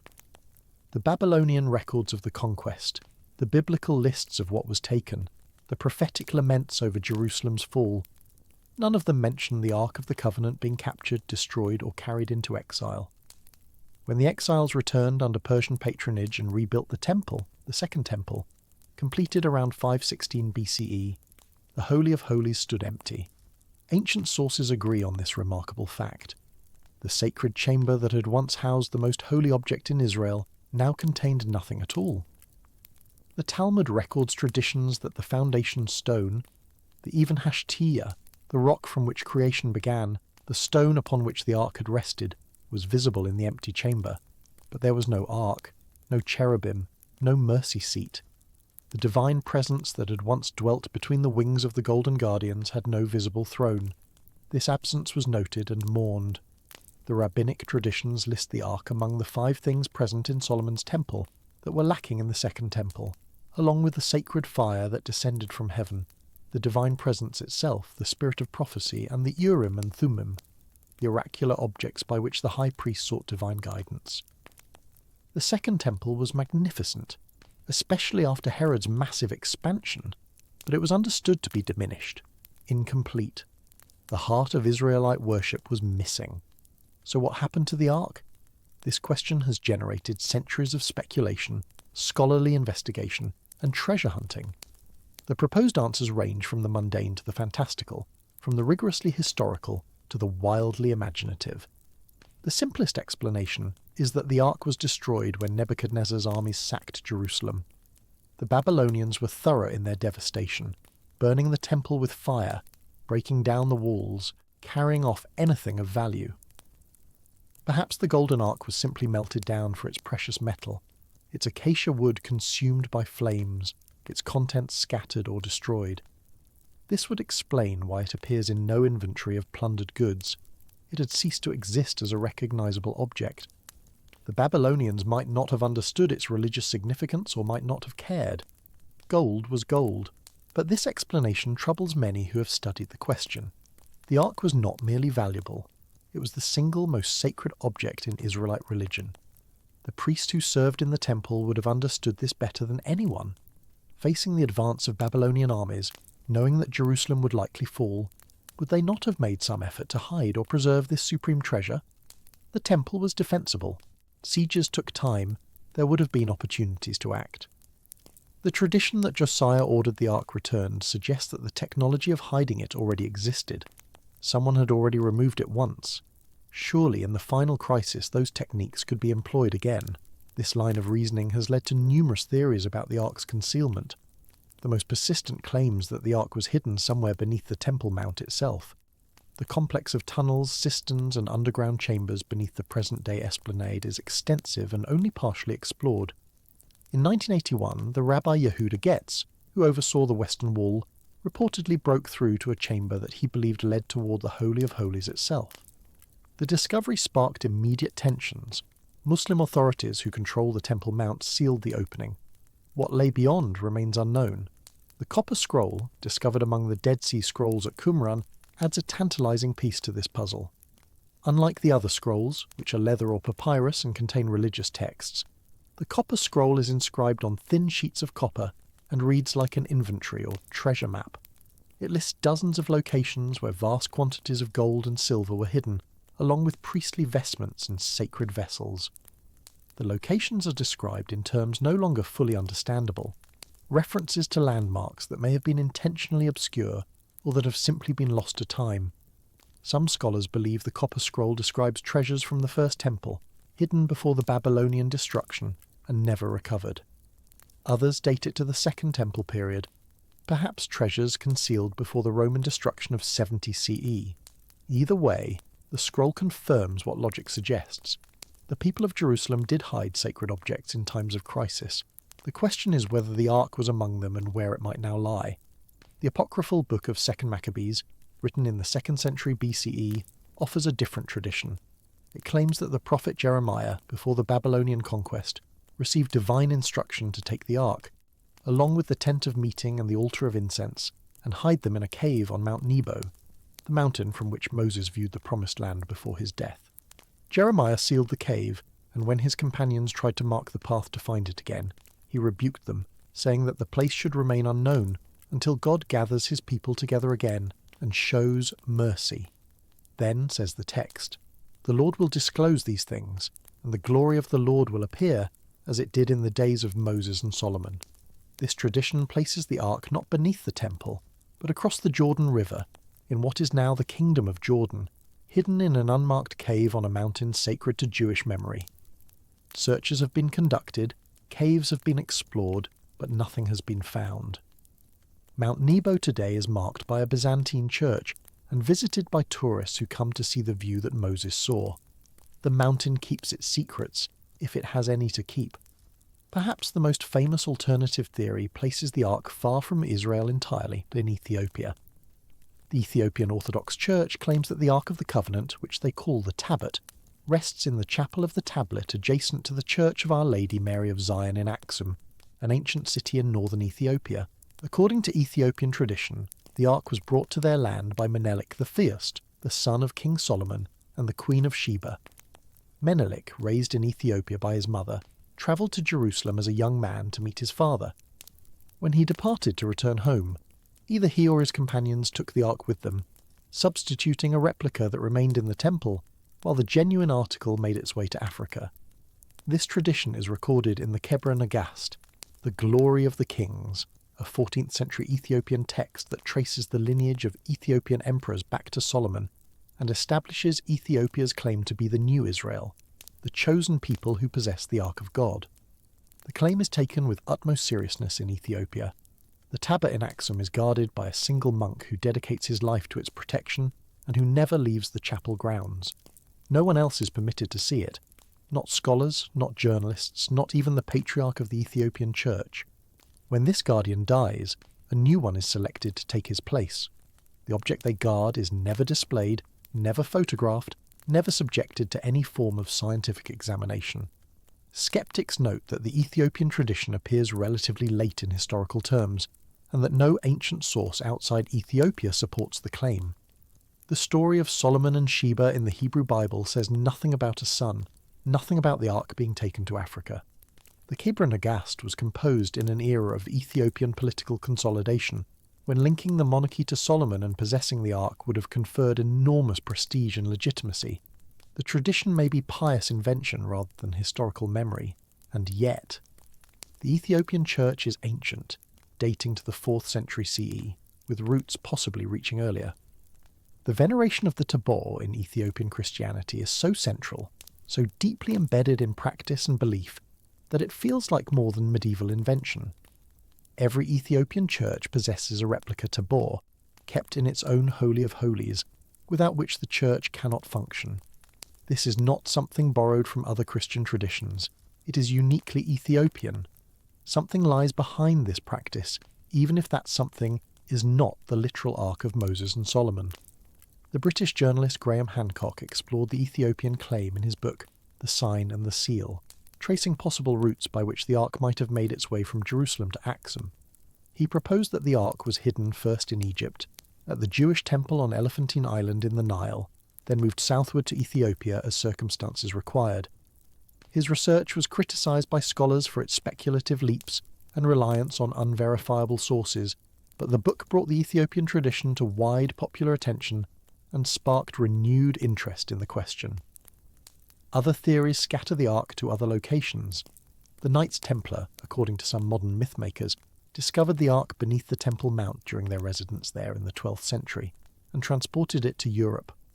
Various locations have been proposed for its final resting place: beneath Chartres Cathedral, in the Scottish Highlands, buried at Oak Island in Nova Scotia, concealed in the vaults of the Vatican.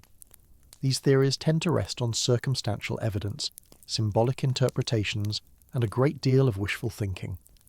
They tell us more about the desire to believe that sacred mysteries might be recovered than about the actual history of an ancient artifact.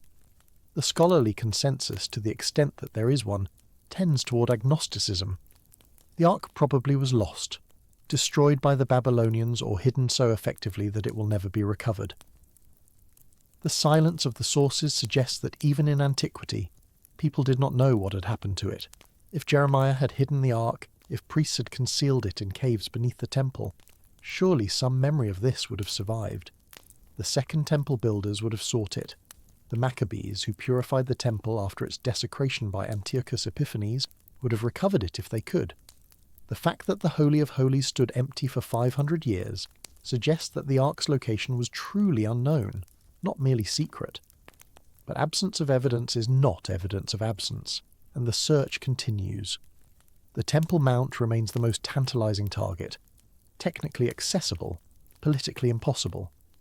The political and religious sensitivities surrounding the site make archaeological exploration unthinkable. The mount is sacred to 3 faiths: the location of Solomon's temple and the Second Temple for Jews, the site of the Prophet Muhammad's night journey, and ascent to heaven for Muslims, significant in various ways for Christians. Any excavation would trigger international incident. The tunnels remain unexplored, the chambers sealed, the secrets kept. Perhaps this is appropriate. The Ark was always about presence, not possession. It was the place where God chose to manifest, not a talisman that could be commanded. To find the Ark, to display it in a museum, to subject it to scientific analysis, would that not in some sense violate its nature? The mercy seat was meant to be approached once a year by one person, in clouds of incense, with blood of atonement. It was not meant to be photographed, catalogued, carbon dated. And yet, the longing persists. The Ark represents something that feels lost from the modern world, the direct, tangible presence of the sacred. In a time of doubt and fragmentation, of competing truths and vanishing certainties, the idea that God's presence could be localized, that divine law could be contained in a portable shrine, that a covenant could be made physical, this idea carries enormous emotional power. Finding the Ark would mean finding proof, finding presence, finding that the stories were true and the divine is real. This is why the Ark matters beyond its historical interest.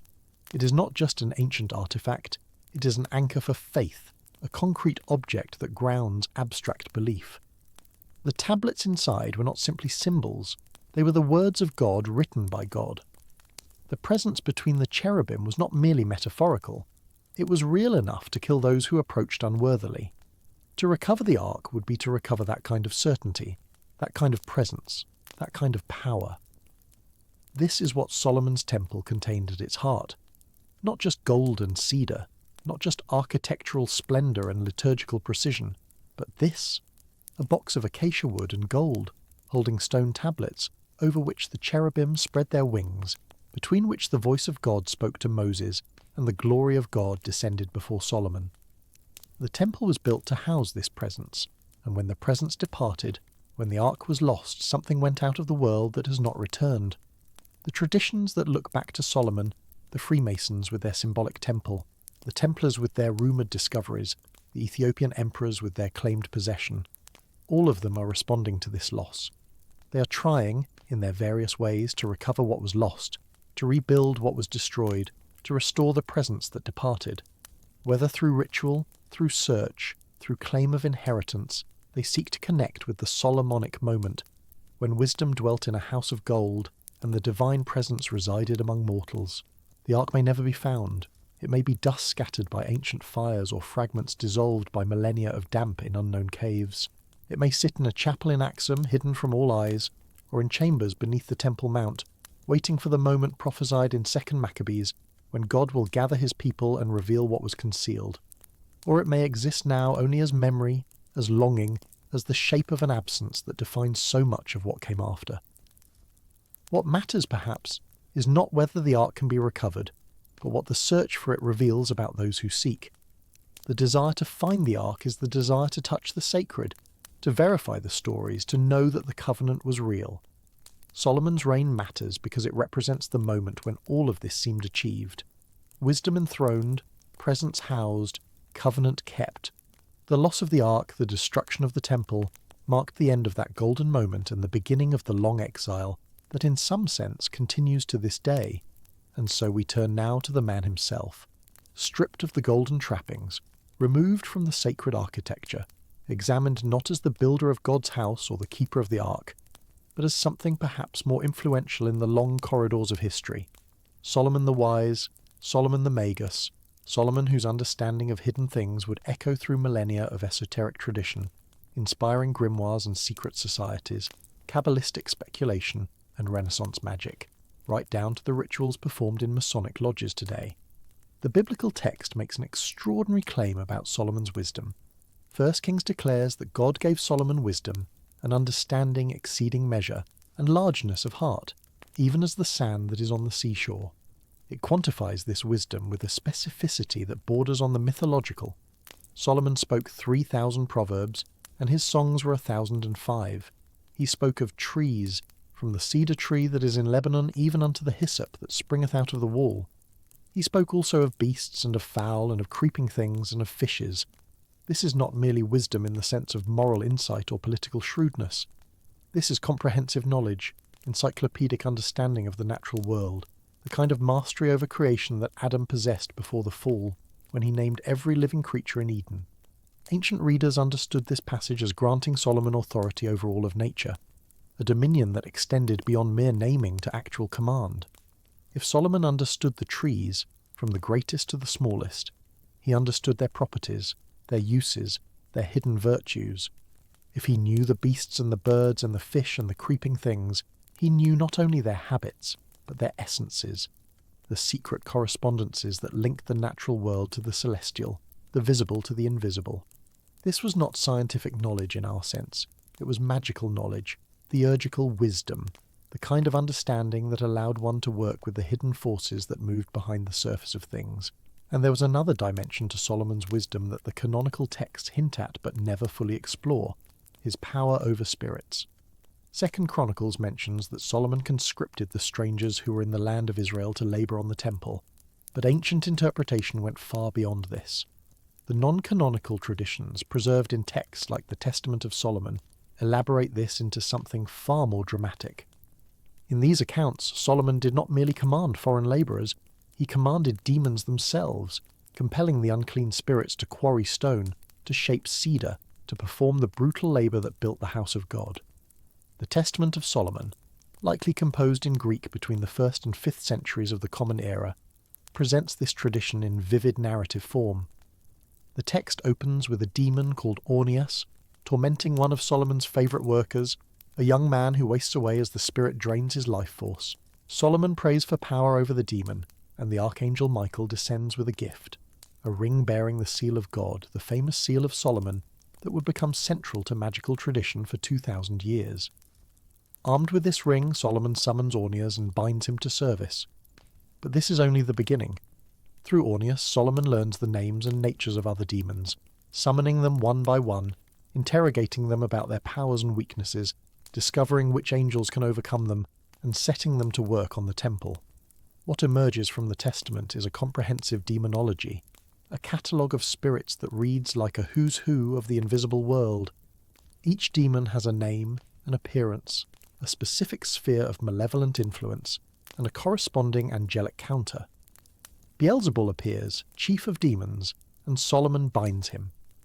Asmodeus comes forth, the demon of wrath and lust who will reappear in the Book of Tobit. 36 spirits called the heavenly bodies are summoned, each associated with a part of the zodiac, each capable of afflicting specific parts of the human body. The lion-shaped demon Lix Tetrax reveals that he causes fever. The demon with the form of a horse's head admits to troubling the waters and drowning men. Solomon, through patient interrogation and the power of his divine seal, masters them all. The theological implications of this text are extraordinary. It presents the Temple of Jerusalem, the holiest structure in ancient Judaism, the dwelling place of God's presence, as built literally by demons under divine compulsion. The stones that Hiram's craftsmen supposedly shaped were actually quarried by bound spirits. The cedar beams that gave the structure its fragrance were carried by entities of darkness forced into God's service. This was not seen as blasphemous, but as demonstrating the absolute supremacy of God and his chosen king. Even the forces of chaos and evil were subject to divine will when mediated through Solomon's ring. The seal of Solomon itself became one of the most powerful symbols in magical tradition, usually depicted as a hexagram, 2 interlocking triangles forming the Star of David, or sometimes as a pentagram. The seal was understood to contain divine names and symbols that gave its bearer authority over the spirit world. The ring bearing this seal passed from Solomon into legend, supposedly lost for centuries before resurfacing in various traditions. Whoever possessed it could command what Solomon commanded. The seal appeared on amulets across the ancient Near East, was inscribed on the walls of Byzantine churches, entered Islamic tradition as the seal of Suleiman, and eventually adorned the grimoires and magical manuals of medieval and Renaissance Europe. But the Testament of Solomon, for all its influence, represents only one thread of the Solomonic magical tradition. Parallel to the demonological texts ran another current, the tradition of Solomon as master of divine wisdom, practitioner of holy theurgy, initiate into the highest mysteries of creation. This Solomon appears in the Wisdom of Solomon, a Hellenistic Jewish text likely composed in Alexandria in the 1st century before Christ. Here, wisdom is personified as a feminine divine figure, almost a goddess in the Greek philosophical sense, and Solomon's relationship with her borders on the mystical. I loved wisdom more than health and beauty, the Solomonic author writes, and I chose to have her instead of light. for the light that comes from her never ceases. This is wisdom as a cosmic principle, the ordering intelligence that God employed in creation, the master craftsman described in Proverbs who was beside God before the world began. Solomon's understanding of this wisdom gave him access to the fundamental structure of reality, for God himself gave me accurate knowledge of what exists, to know the structure of the world and the activity of the elements, the beginning and end and middle of times, the alternations of the solstices and the changes of the seasons, the cycles of the year and the constellations of the stars. This is cosmological knowledge, astronomical understanding, the kind of learning that the Greeks attributed to their philosophers and that the Egyptians claimed for their priests. But the text goes further. Solomon claims to know the natures of animals and the tempers of wild beasts, the violent force of winds and the thoughts of men, the varieties of plants and the virtues of roots. This last phrase, the virtues of roots, opened entire worlds of interpretation. The virtues of roots meant the hidden properties of plants, their medicinal and magical uses, the sympathies and antipathies that linked the vegetable kingdom to the celestial forces. Solomon was not merely a naturalist. He was an herbalist, an alchemist, before alchemy had a name, a master of the correspondences that Renaissance magi would later systematize into elaborate tables of cosmic sympathy. I learned both what is secret and what is manifest, the text continues. For wisdom, the fashioner of all things, taught me. This is esoteric language, the language of hidden knowledge, of mysteries revealed only to the worthy. The wisdom of Solomon presents its hero as an initiate, one who has penetrated the veil of appearances to perceive the true nature of things.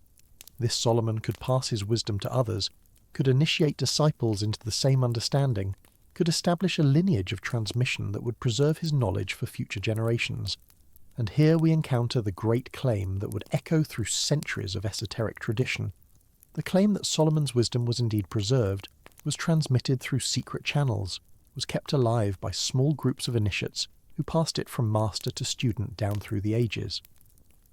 The Freemasons would become the most visible claimants to this inheritance, but they were far from the first and far from the only ones. The Jewish mystical tradition known as Kabbalah developed elaborate connections to Solomonic wisdom.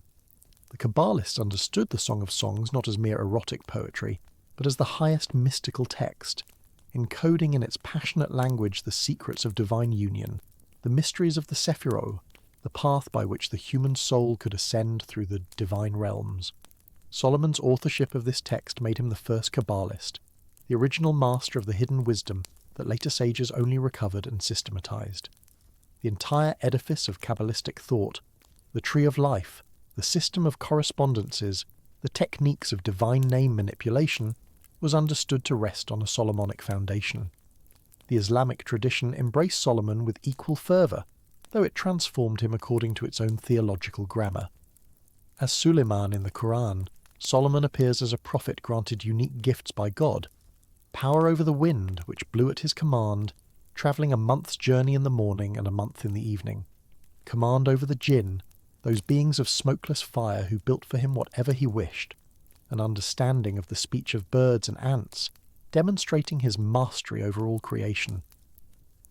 The Islamic Solomon is perhaps even more magical than his Jewish and Christian counterparts, a wonder worker whose powers came directly from God as signs of prophetic authority.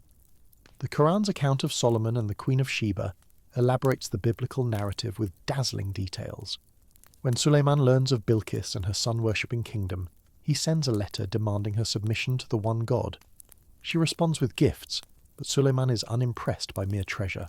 When she finally comes to visit, he has already transported her throne from Yemen to Jerusalem through the power of a being described as one who had knowledge of the book, probably a jinn or angel who could move between distant places in the time it takes to blink. The throne sits waiting for her, slightly altered, a test of her perception. Then Solomon leads her into a palace whose floor is made of glass over flowing water, and Bilqis, thinking she must wade through a pool, lifts her skirts, revealing her legs. The symbolism here has generated centuries of commentary, revelation and concealment, appearance and reality, the unveiling of wisdom before the properly prepared seeker.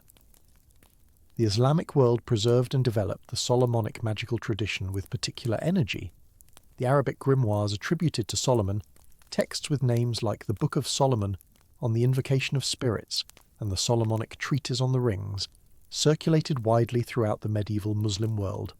They describe techniques for summoning and binding jinn, for constructing talismans of power, for communicating with the spiritual world.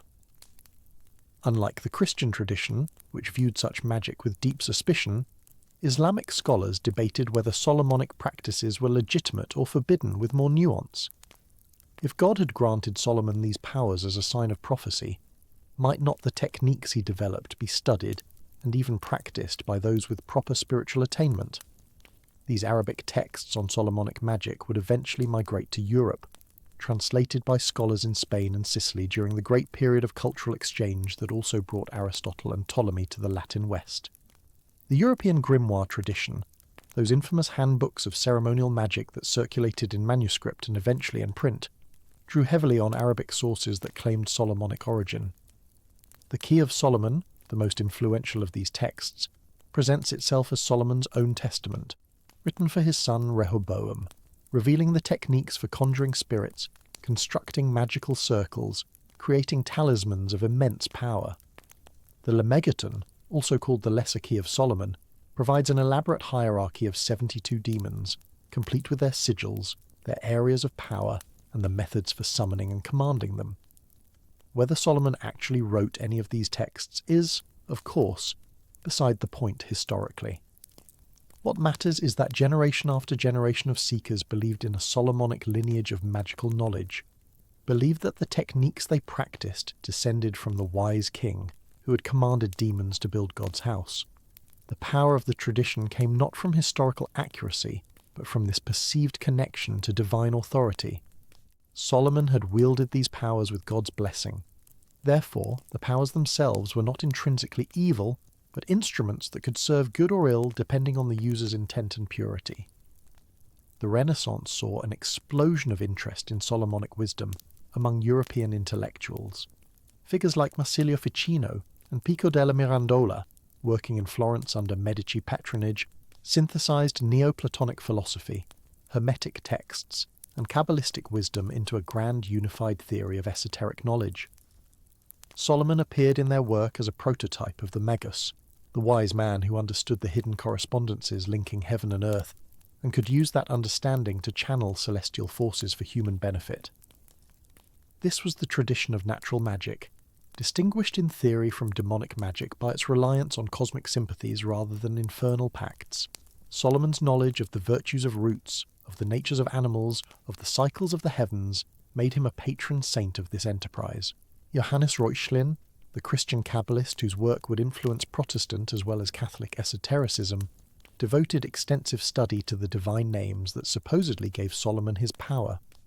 The Tetragrammaton, the four-letter name of God that Jews considered too holy to pronounce, was understood to be inscribed on Solomon's seal, giving it authority over all spirits. Reuchlin explored the manipulation of Hebrew letters, the gematria that revealed hidden connections between words sharing the same numerical value, the techniques of permutation and combination that could unlock the creative power embedded in divine speech. All of this, in the Kabbalistic understanding, traced back to revelations given to Moses and transmitted through Solomon's wisdom tradition.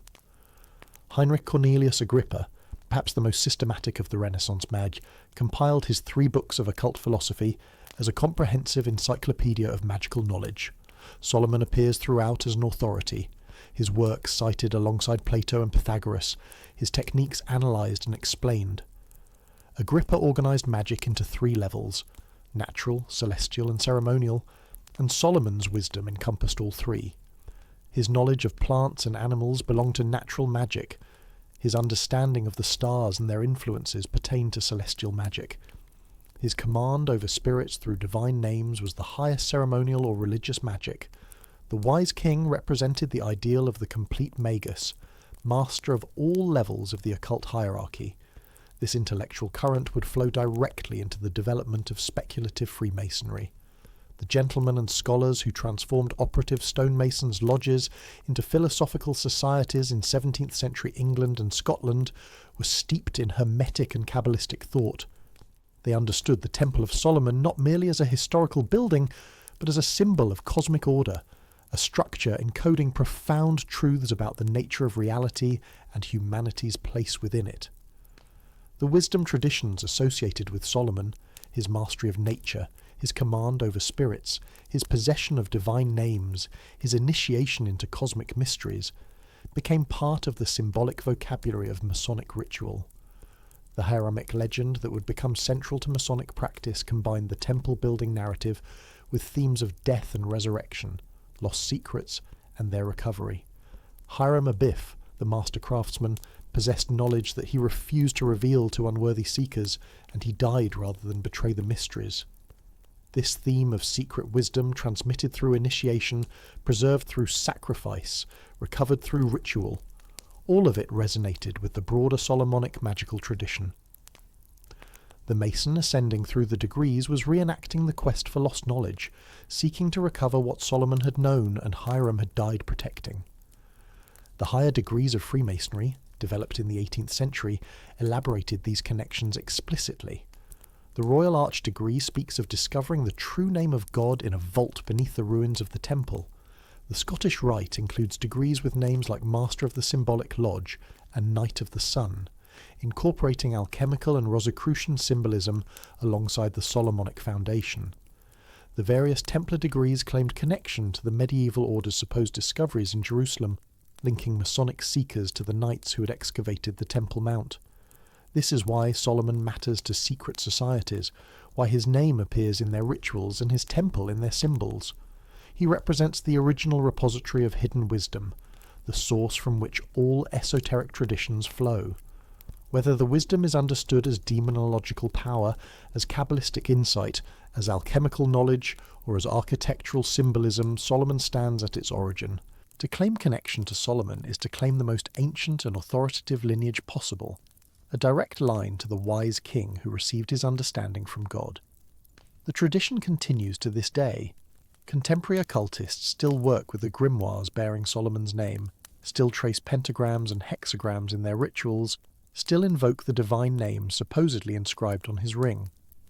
Kabbalistic study flourishes in both Jewish and non-Jewish contexts, and practitioners trace their intellectual genealogy through the Song of Songs to its royal author. Freemasons still open lodges in the name of the temple builder, still progress through degrees that symbolically reconstruct his sacred architecture, still seek the light of wisdom that illuminated his reign. And the search for Solomon's physical legacy continues as well, not just for the Ark, but for any artifact that might confirm the historical reality behind the legends. Archaeologists debate the extent of his kingdom, the reality of his building projects, the literacy of his court. Each inscription that might date to his era, each architectural feature that might match biblical descriptions, becomes the subject of intense scholarly and popular interest. The desire to find Solomon is not merely antiquarian, it is the desire to ground the wisdom tradition in historical fact, to prove that the source of so much esoteric speculation was indeed a real king who built a real temple and possessed real understanding of hidden things. What the searchers find, consistently, is that Solomon expands beyond any historical container. He is too large for the archaeological record, too significant for the inscriptions and sherds and walls that survive from the 10th century before Christ. The Solomon who matters to history, who shaped Freemasonry and influenced the Templars and inspired the grimoire writers and founded Kabbalistic tradition, is a figure who transcends the limited evidence of his era. He exists in the realm of the imagination, in the space where faith meets philosophy meets magic, where the longing for wisdom finds an ancestral patron.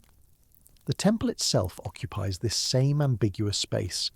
Its measurements are given in cubits, its materials are described in detail, its dedication is recorded with precision, and yet we cannot point to a single stone and say with certainty, Solomon laid this. The temple exists in the text, in the tradition, in the Masonic lodge and the Kabbalistic diagram and the grimoire's invocations. It is more present for being absent, more powerful for being lost. What remains is the idea of a structure built to house the presence of God, constructed with the help of supernatural forces, embodying in its proportions the wisdom of creation itself. The figure kneeling before this temple, the king who dedicated it with words of astonishing theological sophistication, remains equally elusive and equally potent. Solomon, the historical monarch, may have been a petty king of a minor hill country, his kingdom exaggerated by later tradition, his building projects modest by ancient Near Eastern standards. But Solomon the symbol, Solomon the sage, Solomon the magus, this figure towers over Western esotericism like a colossus, his shadow falling across 2,000 years of seekers after hidden wisdom. And so we arrive at the heart of the matter, the question that has animated every chapter of this story, every seeker and scholar and speculator who has bent their attention toward the king of ancient Israel. What is Solomon, finally? What do we make of a figure who can be simultaneously a historical monarch and a cosmic symbol, a builder of one specific temple and the architect of all sacred geometry, a character in ancient texts and a living presence in rituals performed this very night in lodge rooms and occult circles around the world? The answer lies not in choosing between these Solomons, but in understanding how they have always coexisted, how the historical king, whatever the precise dimensions of his reign, became the vessel for humanity's deepest longings. Solomon is the answer to a question we have never stopped asking. Is it possible to be truly wise? Is there knowledge that transcends the ordinary, understanding that pierces the veil between the visible world and whatever lies beyond it? Can a human being, made of the same clay as the rest of us, achieve genuine communion with the divine mind? The biblical writers said yes. They said that a young king, presented with the opportunity to ask God for anything, chose wisdom, and received it in measure beyond any who came before or after. This choice, this single moment of spiritual discernment, echoes through every subsequent tradition. It is why the grimoire writers believed Solomon could command demons. If he understood the nature of creation itself, he would understand its fallen spirits. It is why the Kabbalists traced their secret doctrines to his pen. If he grasped divine wisdom, he would comprehend the hidden structure of reality. It is why the Freemasons build symbolic temples in his name. If he constructed the house of God, he knew the principles by which all sacred spaces are made. It is why the Templars, digging in the ruins of his temple, believed they might find treasures beyond gold, the very artifacts that had stored and channeled divine presence. The desire is always the same. We want what Solomon had.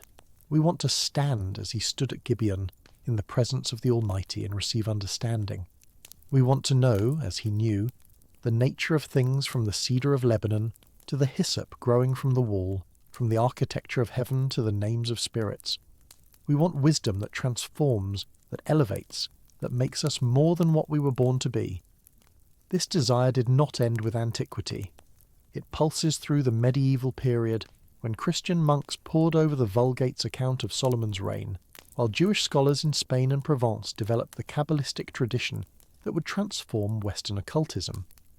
It drives the Renaissance magicians, Marsilio Ficino and Giovanni Pico della Mirandola and Cornelius Agrippa, as they attempt to synthesize Jewish mysticism with Christian theology and Neoplatonic philosophy, always with Solomon standing as the ancient exemplar of what such synthesis could achieve. It motivates the founders of speculative Freemasonry in the 17th and 18th centuries, who transformed the practical craft of stoneworking into a system of moral and spiritual development centered on the temple's construction. And it animates the modern searchers, whether they seek the Ark of the Covenant in Ethiopia or beneath the Temple Mount, whether they hunt for Solomon's mines in southern Africa or his fleet's destinations across the ancient world. Even the archaeological skeptics, those who argue that the biblical Solomon has been vastly exaggerated, are participating in this same conversation. They are asking the fundamental question, was there really such a king? Did wisdom like this ever walk the earth in human form? The intensity of the question reveals its importance. We argue about Solomon's historicity because we care about what he represents. A purely fictional character would not generate such scholarly heat, such popular fascination, such persistent searching in the ground and in the texts. Something happened in ancient Jerusalem in the 10th century before Christ. A king built something. A tradition began. Whatever the modest historical reality, it proved capacious enough to contain the dreams of 3 millennia. Consider what has been built in Solomon's name. The temple itself, first and foremost, standing for nearly 400 years as the centre of Israelite worship, rebuilt by Zerubbabel after the Babylonian exile, magnificently expanded by Herod the Great until it dominated Jerusalem's skyline and astonished visitors from across the Roman world. When the legions of Titus destroyed it in 70 CE, they destroyed what had become the most important religious site in the ancient world, a building so sacred that Jewish tradition still mourns its loss, still orients prayer toward the place where it stood, still dreams of its reconstruction. But the physical temple was only the beginning. In its absence, Solomon's sanctuary has been built and rebuilt countless times in other forms. Every Masonic lodge is a temple, its officers positioned according to ancient tradition, its rituals reenacting the drama of construction. Every Kabbalistic diagram is a temple, mapping the structure of creation in terms that derive from Solomon's wisdom. Every grimoire circle is a temple, the magician standing at the centre of a sacred space protected by divine names. The building that Roman soldiers burned has been reconstructed in the imagination so many times in so many forms that it has become perhaps the most influential structure never to survive antiquity.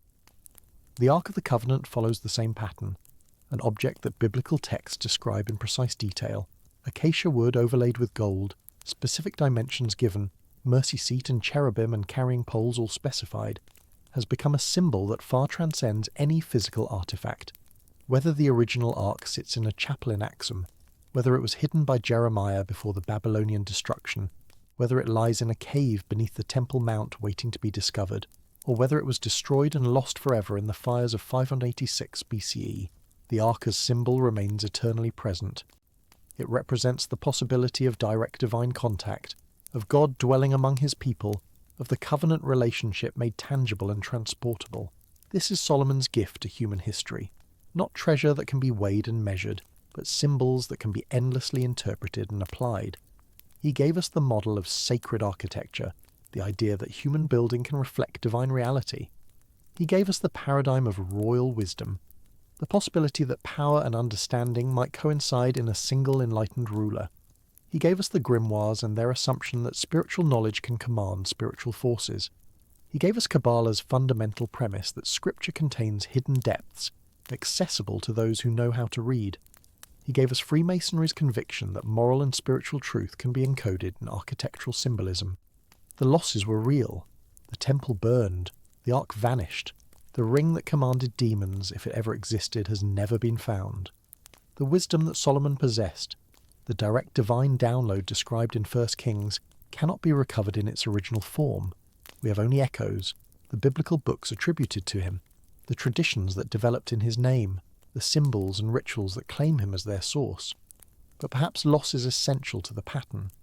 Perhaps Solomon's power derives precisely from the gap between what the texts describe and what we can verify, between the wisdom they attribute to him and the understanding we can achieve. The absent temple is more powerful than any building could be.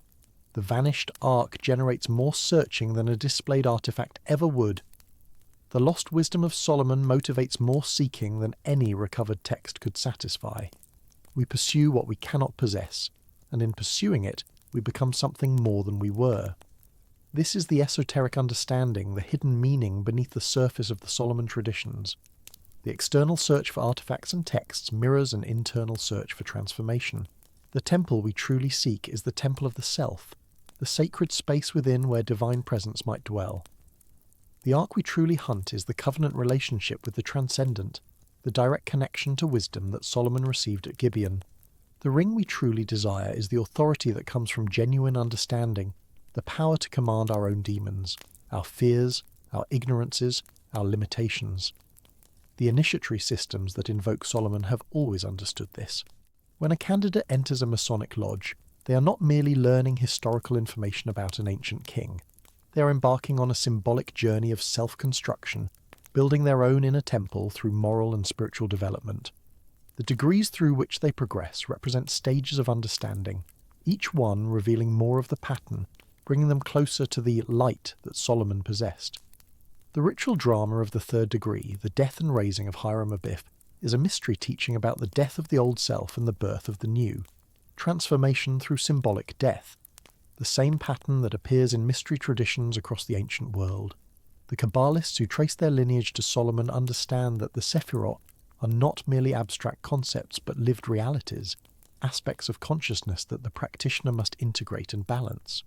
The Tree of Life is a map of the soul as much as a diagram of the cosmos. To study Kabbalah in Solomon's name is to undertake a journey of inner exploration, descending through the depths of one's own being to find the divine spark hidden there. Even the grimoire magicians, summoning spirits with circles and pentagrams and barbarous names, are engaged in a form of self-mastery. The demons they seek to command can be understood as psychological forces, aspects of the shadow self that must be confronted and integrated. The Ring of Solomon, in this reading, is not a physical object but a state of consciousness, the centered awareness that can face the darkest aspects of reality without being overcome. None of this invalidates the external search. The archaeology matters, the history matters. Whether Solomon ruled a small highland kingdom or an empire stretching from Egypt to the Euphrates, whether his temple was a modest shrine or a magnificent complex, whether the ark was a portable throne or a simple wooden chest, these questions deserve answers, and the effort to find them is worthy. But the external and internal searches are not opposed. They are complementary aspects of a single human drive toward understanding. And this is why Solomon cannot be diminished by scholarly skepticism, cannot be reduced to a historical footnote by archaeological minimalism.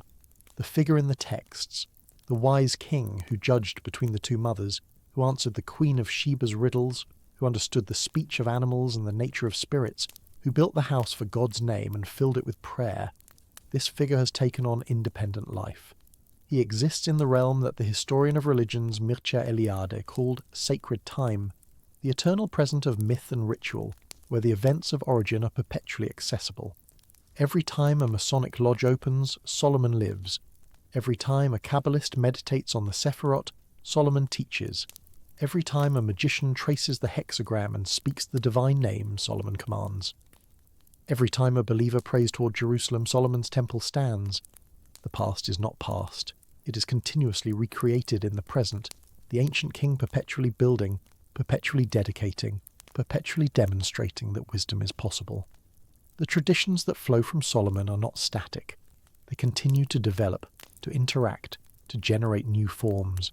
Contemporary occultism blends Kabbalistic symbolism with psychological theory, Masonic initiation with Jungian analysis, grimoire magic with chaos magic and postmodern skepticism. New seekers approach the old texts with new questions, finding meanings that earlier generations could not have imagined. Solomon proves infinitely interpretable, his wisdom capacious enough to address concerns he could never have anticipated. And the search for his physical legacy continues with ever more sophisticated tools. Ground-penetrating radar probes the Temple Mount, though political and religious sensitivities limit what can be excavated. Satellite imagery examines the landscape of ancient Israel for traces of 10th century construction. Genetic analysis of populations across Africa and the Middle East seeks echoes of the Solomonic kingdom's reach. Underwater archaeology explores the Red Sea coast for evidence of his fabled fleet. Each technology opens new possibilities, new places to search, new hopes of finally finding something concrete. What would it mean if they found it?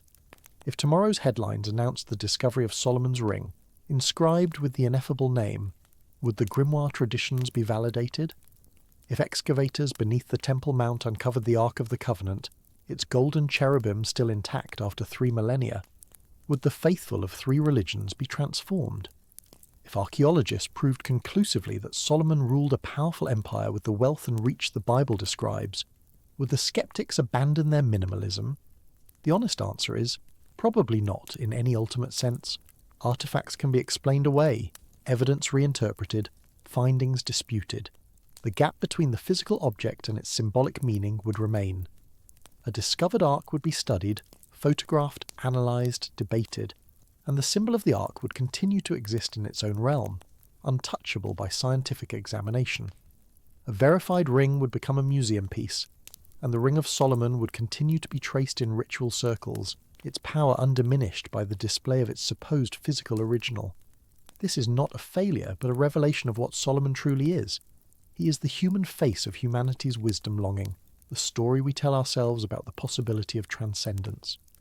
He is the answer we give when asked whether we can ever really understand. Yes, once a king understood, and that king left traditions and texts and symbols that can guide us towards similar understanding. He is the hope we carry that the universe is not merely mechanical and meaningless, but is structured by an intelligence we can, with effort and grace, partially apprehend. The temple he built was destroyed, but temples without number have risen in its memory. The ark he housed has vanished, but the covenant it represented has been carried in hearts and communities across the millennia. The wisdom he received has been lost in its original form, but reflections of it illuminate every page of the Bible's wisdom literature, every branch of the Kabbalistic tree, every degree of Masonic initiation, every circle of the ceremonial magician.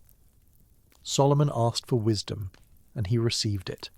He asked to understand justice and to discern good from evil, and God gave him a heart so wise and understanding that none like it had existed before or would arise after. This is the promise at the heart of all the traditions. Wisdom is available, not automatically, not easily, not without effort and sacrifice and transformation, but available. The path exists, the temple can be built, the light can be found. 3,000 years after a king of Israel dedicated a temple in Jerusalem, we are still seeking what he sought, still building what he built, still pursuing the wisdom he exemplified. The search has taken countless forms: religious devotion and scholarly inquiry, mystical contemplation and magical operation, architectural symbolism and archaeological excavation.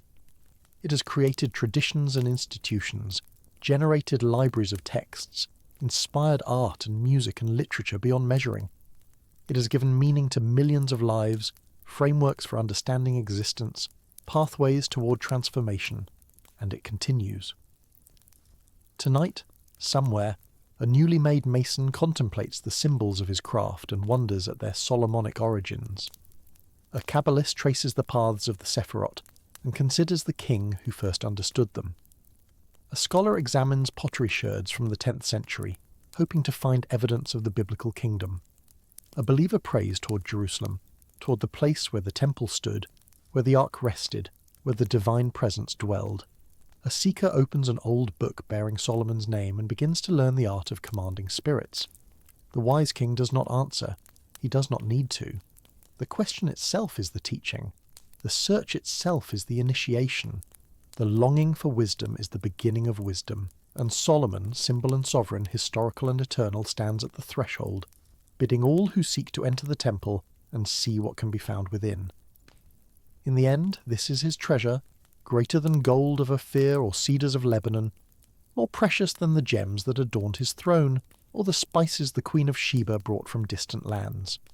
Solomon's treasure is the idea itself, that a human being can know, can truly know, the deep things of God and creation, the pattern beneath the pattern, the wisdom woven into the fabric of existence. The treasure cannot be stolen because it cannot be possessed. It cannot be destroyed because it is not material. It cannot be exhausted because each generation discovers it anew. The temple rises in the mind of every seeker. The ark waits in the holy of holies of every heart. The ring of power encircles every soul that masters itself. And Solomon, the king of wisdom, the builder of the eternal sanctuary, the vessel of divine understanding, reigns forever in the kingdom that cannot be conquered, the realm where knowledge becomes transformation, where seeking becomes finding, where the ancient promise that God made to a young king at Gibeon is fulfilled again and again. I give you a wise and understanding heart, so that there has been none like you before, nor shall any like you arise after you. The search continues, the temple awaits, and Solomon, son of David, king of Israel, keeper of secrets, master of wisdom, stands at the entrance, ancient and ever-present, asking each new seeker the only question that matters. What is it you truly desire? Ask, and it shall be given. Seek, and you shall find. Knock, and the door shall be opened. The wise shall understand,